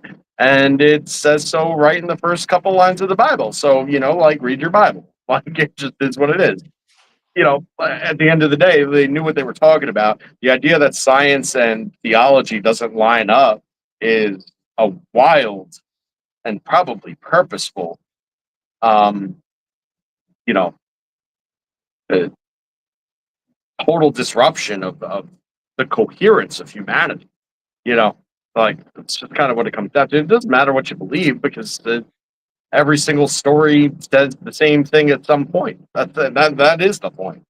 The word was first, and then came the light, because the light was made of the word bouncing back and forth into itself until it became a complex enough form to be light. That's it. The Bible didn't lie. It's crazy. You know, so like, and I say the Bible, but the Torah, and frankly, as much as it probably pains me to say it, like the Quran, and as much as it, you know, is probably, you know, like self-evident too, it's just to find another way in Buddhism. Buddhism is wonderful and exactly parallel to Christianity and any Abrahamic religion. It just doesn't matter, like, seem to be that way. It just simply is. You know, it's a really crazy thing. By the way, okay, that PMP circuit, my MPN doesn't exactly work as good as the PMP does when it comes to that field. Okay, so the effect is this, and I mentioned this to Charlie, and I'll just say it because I know he's watching right now. Okay, you put the PMP circuit next to the Tesla coil, and you put your power source next to the Tesla coil. So what happens is you turn it on, right? It feels like nothing's going on. And you're like, what the hell's going on, man? I want to turn this thing up, right? So you get it about to 20 volts. all of a sudden, man, you get this burst of energy that blasts out of this thing, right? And it just doesn't blast out to the normal 5-foot field, dude. It's blasting out 10 feet from it. Okay. This thing's a monster energy. It goes right through you. You're like, hey, I felt that. You know what I mean? I felt that thing come right through me, man. So it was just funny because when we're dealing with open air capacitors, that's exactly what they're doing. Okay. You don't realize it, but as soon as you flip a field and turn it on where the two sides can burst against each other, that's the exact moment and the exact energy you get. So you got to think of it in those terms. How much energy is that if it's compressed? So if I said it's a firework and I threw the firework in the air, you know, boom, who cares, right? But if I put my hand around that firework, I'm missing fingers. Okay. That's the point. If you have a field bubble and you're bursting that type of energy into it, guess what? You're moving anywhere you want. Okay. That doesn't matter at all how much metal's in that thing. Okay. You're moving anywhere you want because that's enough energy to do it. Because you're not dealing with the energy of the earth, you're dealing with the energy of the bubble you created it. And in that locality, you had 10 times the energy you needed to make it live. Well, actually, I mean, the measurable outside field is objective, but realistically, it's not equal to the sum of it all. Like, which is sort of the interesting factor too. There's a greater sum like going on too. Like, well, why do you think it is? I tell you that you have to let this thing go on a little while. It's a fire hose that keeps building and building and building the energy. So when we set off an explosive charge in it, it literally can contain it. If you don't have it, you're EMP'd your room. You literally shut everything off in your room. You're done. Right. That's when it goes. Yeah. But it builds out though, like I did say, and that is how it builds out. Is it builds out fractally? Yeah. So it builds and builds, and it doesn't really. And when it starts splitting up, and that's the key to understand that the whole of the bottom is actually fractally splitting up around the edges 360 degrees. And as it's doing this, it's spreading out. And then it's at that least state of diffusion where it loses its stability, nulls out, and then collapses and reverses. It's collapse reverse. Right? And it's that exact mechanism. Then when it starts recoalescing, that actually happens a lot faster than the fractioning. So that second part of it where it recoalesces, it actually starts coming together real quick. And then the fastest part of it is the connection through the middle, where it starts that compression zone to actually start the cycling. But the building up of that first part to get those density levels out of smaller and smaller pieces is that build up time. Everything else happens very, very fast. Mm-hmm. And that's the key to know. And that's the difference between a static field and actually a field bubble. But it doesn't only stop when it does that. See, because it is sustained at that point, it will actually start to then expand out on top of that. Why? Well, because it has enough to sustain it, but it's still being able to pull in an excess of what is being brought out. Okay. So it'll restart the process and start to start it again in a bigger form right around it. Why? Because of laminosity. Okay. Because it has this surface, so to speak, of this compression zone from the outside that's not very defined and limited diffusion. Right, it's able to actually then restart the process on the outside of that, and then actually go around it then in a higher efficiency in another layer because of laminosity, because it didn't actually have the difficulty of the first time forming, because the first time forming it was going against stuff that wasn't coherent, right? So that is a cause of like superficial turbulence in that circumstance, you know. Real quick, I just want to say thank you to Papa Bell, man, who became a member on the channel. Thank you, brother. Rock and roll, brother. Right on. Right on.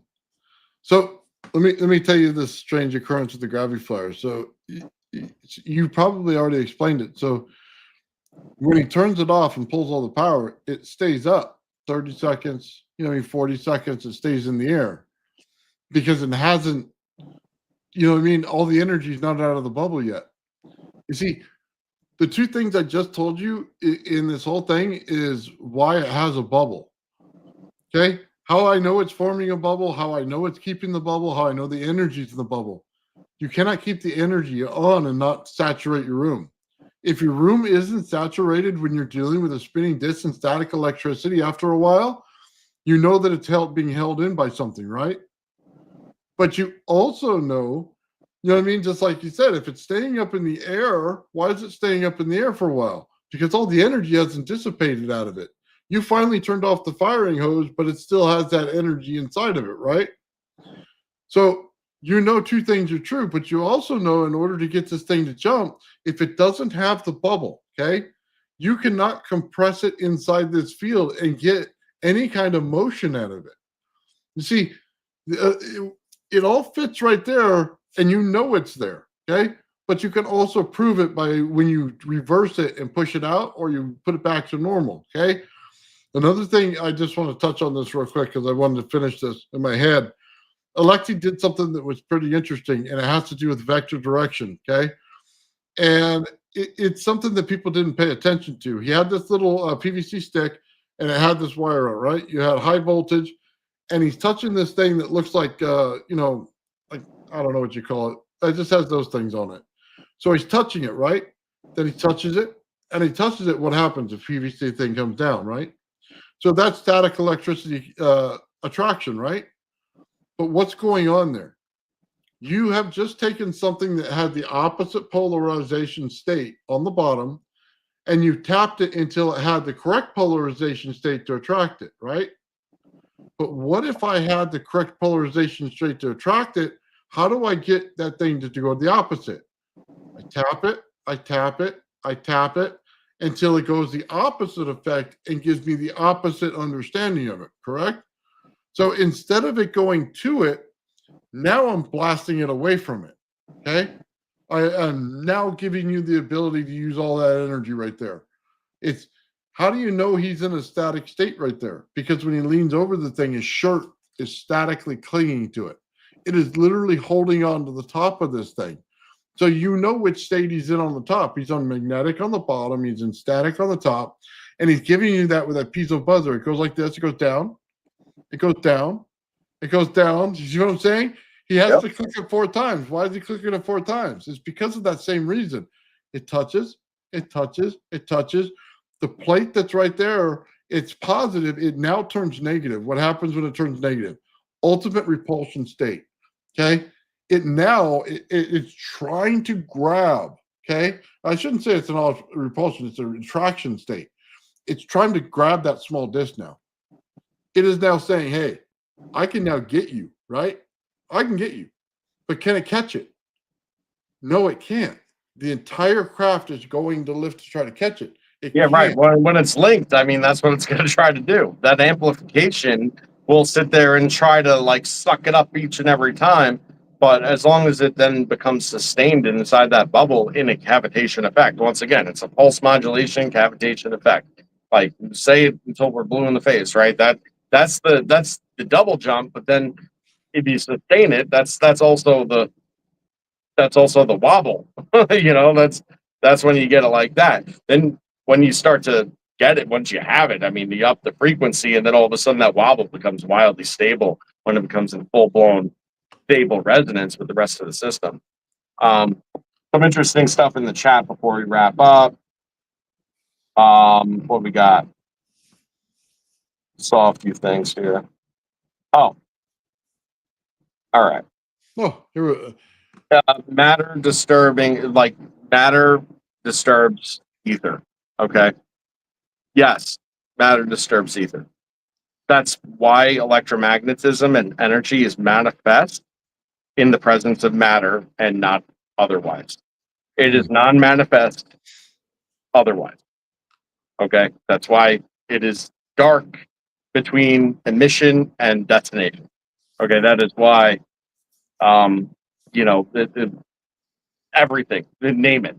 That's why magnetic fields cease to exist outside of energy matter interaction zones. Okay, because the fundamentals are the interaction, but for not one, then not the other. They are solely and entirely dependent on each other, and anywhere that matter is, creates a disturbance of the ether, and which is then manifest of energy potential in that area to some degree. Sometimes less, sometimes more. Obviously, points of high energy and emission is going to greatly change that equation. But it also happens to be why that when you reach the cusp of the end of the universe, that matter randomly pops into existence, as does energy. And guess what's on the other side of that? The same exact thing that's on this side of it, just in reverse. Because it's a mirror, and that's how it goes. So we don't know if we're on the regular side or the mirrored side because it's not within our scope of understanding. No Okay. kidding. Right. But at the end of the day, that's sort of how it goes, that whatever happens on that side of that diffuse entropy line, it is going to reoccur just beyond the sight and scope of vision and reason. So yes, we are a disturbance of the ether. I agree. And it's why we don't cease to exist. I didn't even, I guess we'll leave that for another time, but in the way that, the way we were discussing it this afternoon, or this morning, I should say, it created an ether in that whole system, right? Like, Synthetic. so just understand this. It's ether's based on the locality. So you have an ether at the center of everything, right? But you also have it in each planet. You also have it in each sun and each star. You know what I mean? So it builds out that way because it builds out in a time dilation field. So you're creating your own in your locality. So how do you break gravity? Well, if it's creating ether, what do you got to do? You must become more etheric. No, well, that is what you must do. But that's what I've been saying all along. I'm just saying you must break the differentials in which make you non-etheric. But guess what? You become non-etheric, though. That's the thing. You become non-etheric without breaking down matter. Just hear me out.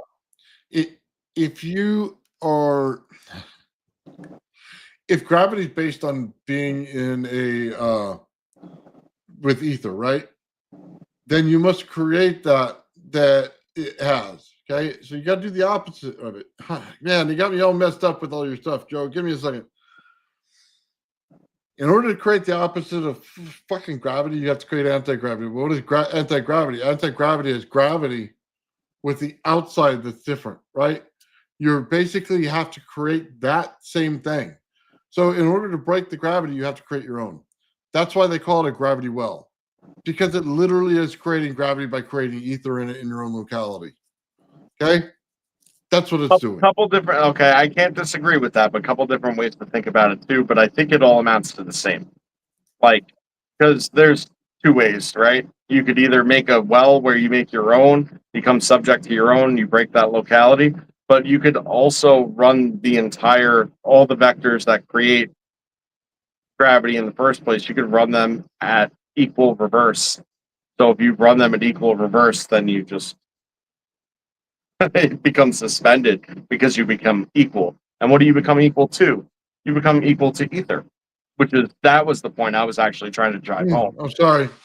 Yeah, no, that was the point. I'm trying to get out of thought, but you were too. So yeah, but I agree. I mean, if you create your own gravitational system, which then changes the differential of the ambient environment, then at that point, you create your own rules as far as what the density levels are. And because it's so tight to whatever you're trying to do it to, that break of locality is enough to sit there and also. So Probably Okay. the same thing, two different ways of looking at it. But Well, basically, what I'm telling you is gravity is creating your own 0-point field. It's literally over unity in what it is. Okay, it literally has to be built that way. Yes, it's three fields that create it.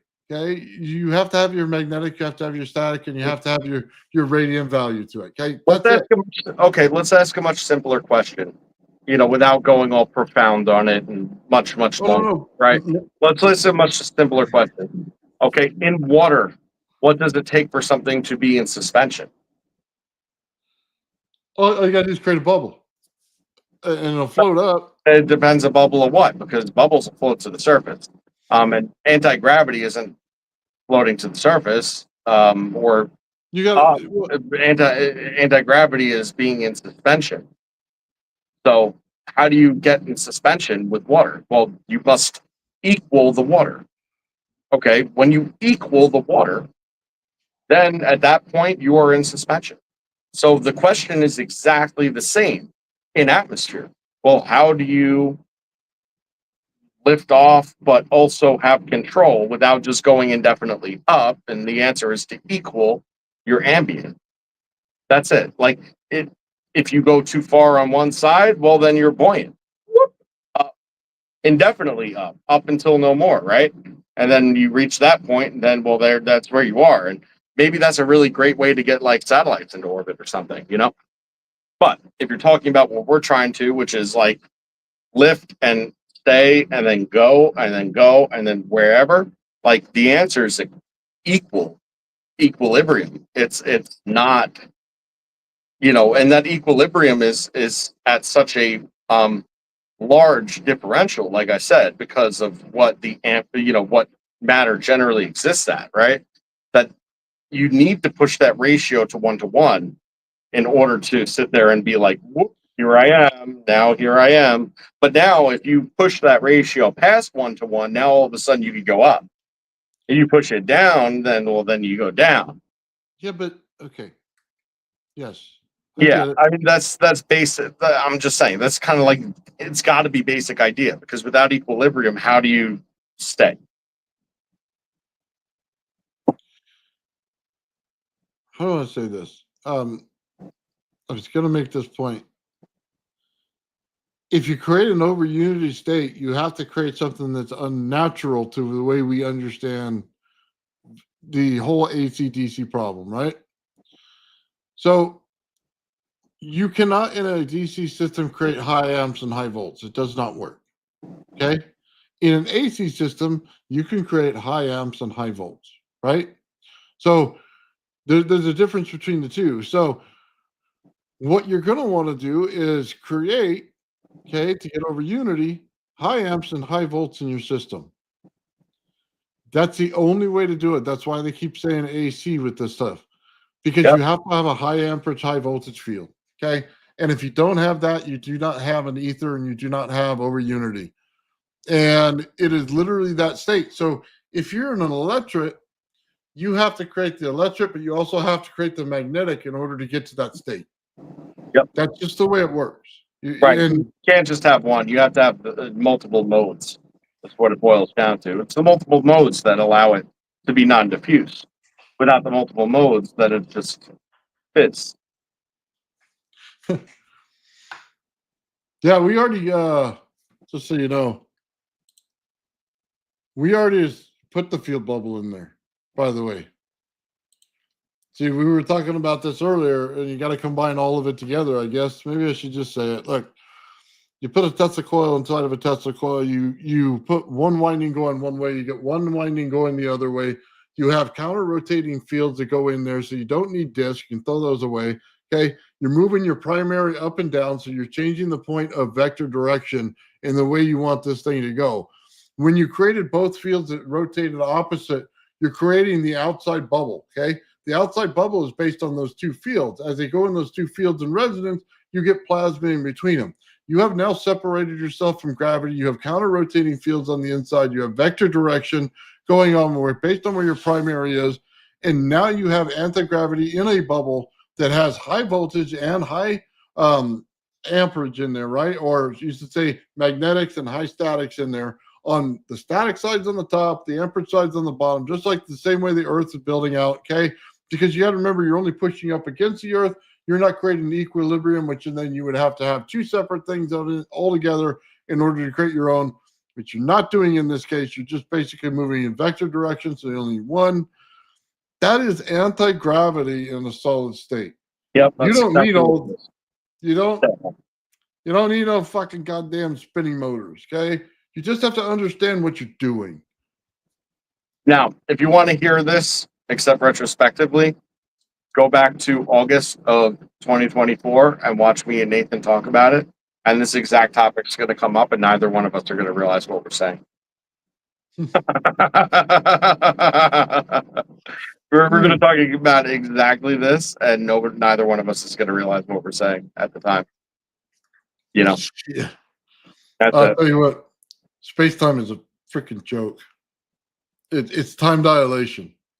You literally are creating because I didn't mention it. Let me just tell you, when you create those two directions, and you create the fields going like that and the counter like this, and you're creating plasma in there, that is exactly a time dilation field. So Einstein was right in the special relativity and how you see it based on where you are, right? So when you move that fast, are they really moving that fast, or are they just moving at a different time? This is why time is not what you think it is, because you're always thinking linearly. They're not. There's a measure, but it's got a massively subjective element to it that's relative in nature, and some of it becomes to the smallest scales to the point where it is only subjective and not measurable, hence your own experiences. And it's not fake, it's real, and et cetera, et cetera. But that says so much about consciousness, because that's when you realize that consciousness is not only connected to your flesh, that's connected to the larger, because if it could experience time dilation in onto itself, then that's because it's not part of this just one system. It actually happens other dimensionally, realistically. It's sort of how it is. Let me throw this one at you, Joe. Okay. What do you weigh in zero gravity? Okay, this is like the most craziest thing. What do you weigh in zero gravity? You don't. Okay, so my fat ass sits there and can fly in zero gravity, right? I'm Superman in zero gravity, okay? So when you tell me to put this thing on a freaking scale, it's a joke, okay? It's literally a joke, and you don't realize it. Because in zero gravity, what does anything weigh? It weighs nothing, okay? So if I'm building my own gravity and controlling the level of gravity inside of that, what do I weigh? What does a craft weigh? Okay. Yeah. Right, zero. Right. So the problem with that is the objective observation, which would be the break of locality, which only simply means that you could have that very effect in the center, like toward the middle, where it's going on, except for the fact that it will not affect the entire situation unless if you bring it outside of that scope, which means that you have to both, like you said repeatedly and for months, you must push the field out and compress the field in, and push the field out, press the field in. And it's at least got to reach the expanse of what it is that is requiring the weight reduction, right? That's sort of the trick to the game here, right? Like the question is never what does it weigh in the center of the compression null zone, where the Planck's distance is at play, and Planck scales at play. Like it's never the question, because guess what is in there in the first place? Really not too much. An unmeasurable, unweighable amount. So it becomes irrelevant. The idea is to get that same effect minus the radiant energy. You need to get it in a flow pattern. So here's the thing: when you're in that field, you're always in some sort of vector direction. Unless you're sitting straight on the earth and just not doing anything, as soon as you apply energy to it, you apply direction. That's the way that system works. So you're always going in one way, but what I'm trying to say is people think it's a weight reduction. It's not a weight reduction. there's no weight to reduce because it weighs nothing in zero gravity. Okay. That's the point. When you're in that bubble, it's like being in the plane when you go up to the top of the, you know what I mean? And you become weightless. You're in a pressurized bubble up there. The same is right. It's no different than falling through the center of the earth until you can fall no more.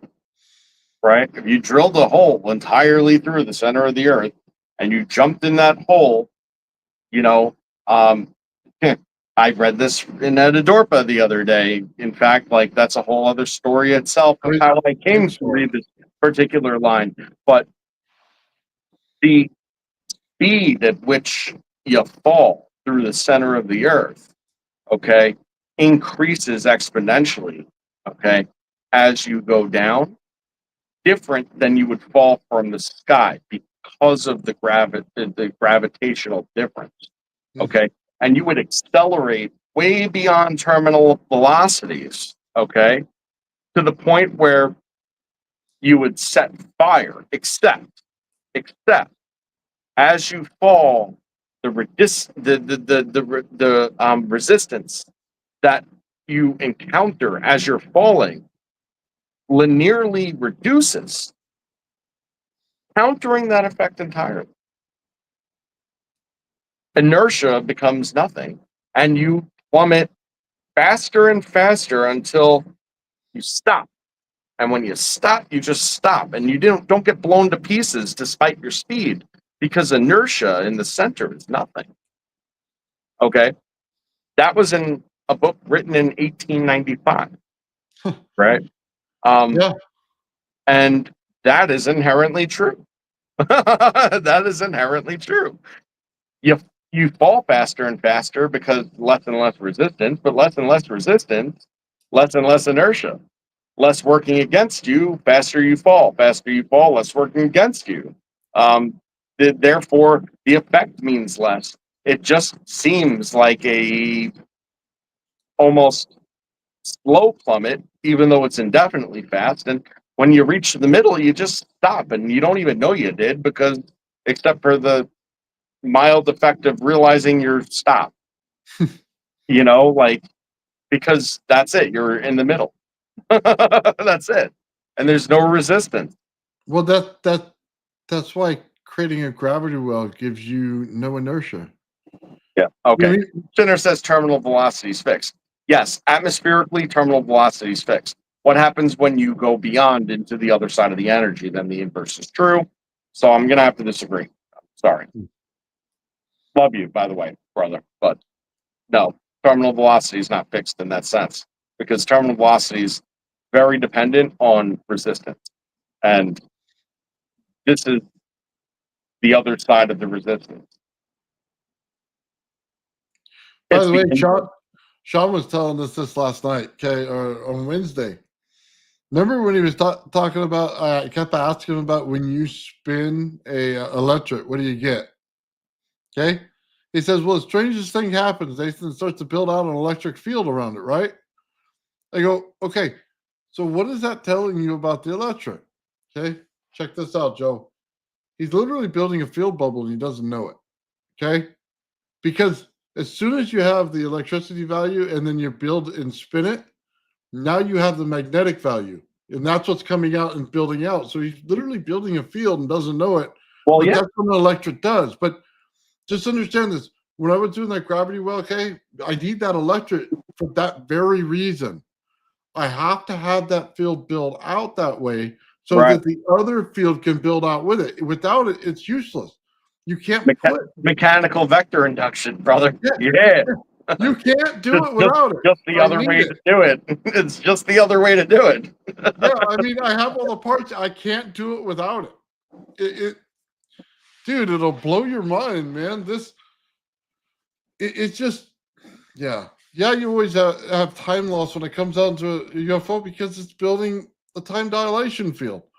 I mean, you'll also have two effects that go on. If you've ever been in one or been around one, you're going to notice this, okay?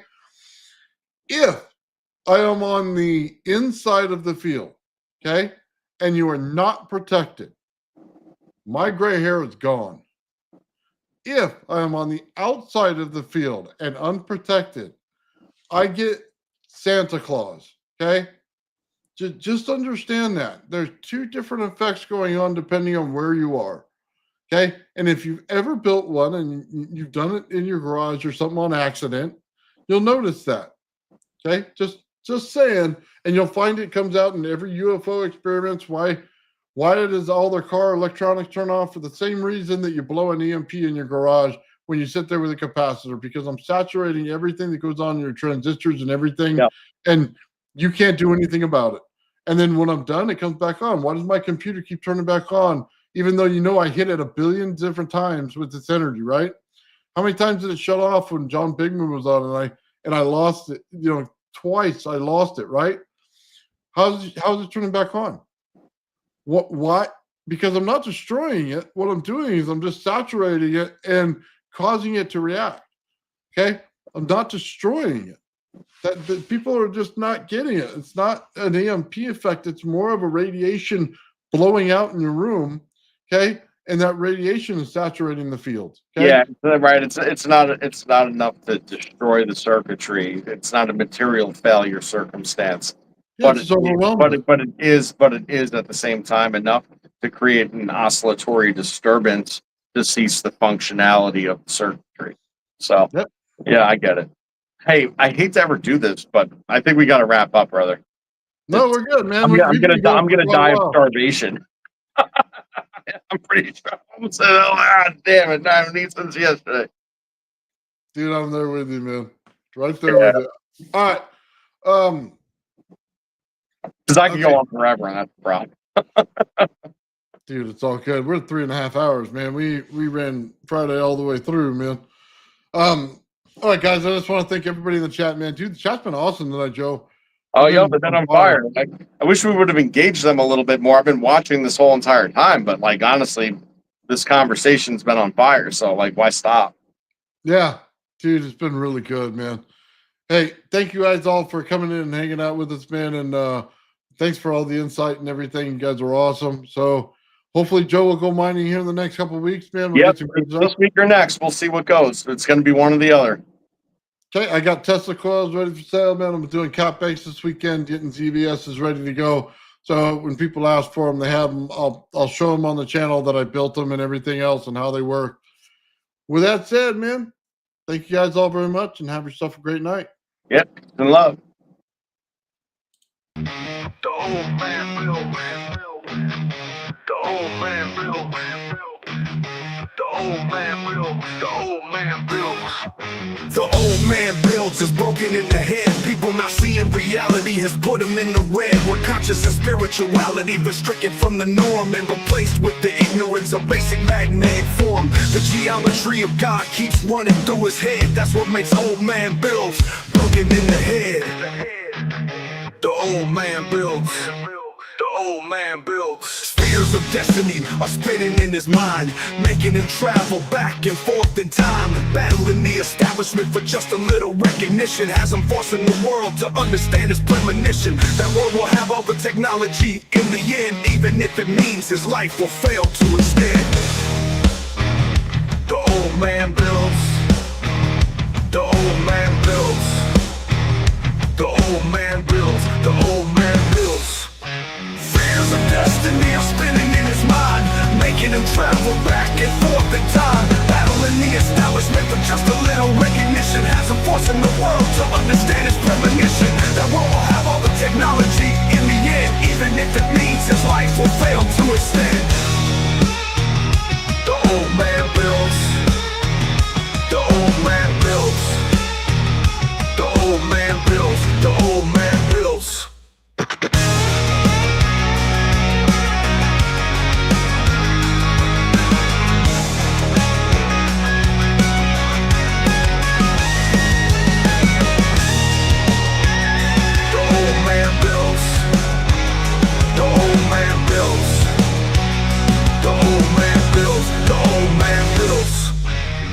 Fears of destiny are spinning in his mind, making him travel back and forth in time, battling the establishment for just a little recognition. Has him forcing the world to understand his premonition. That world will have all the technology in the end, even if it means his life will fail to extend.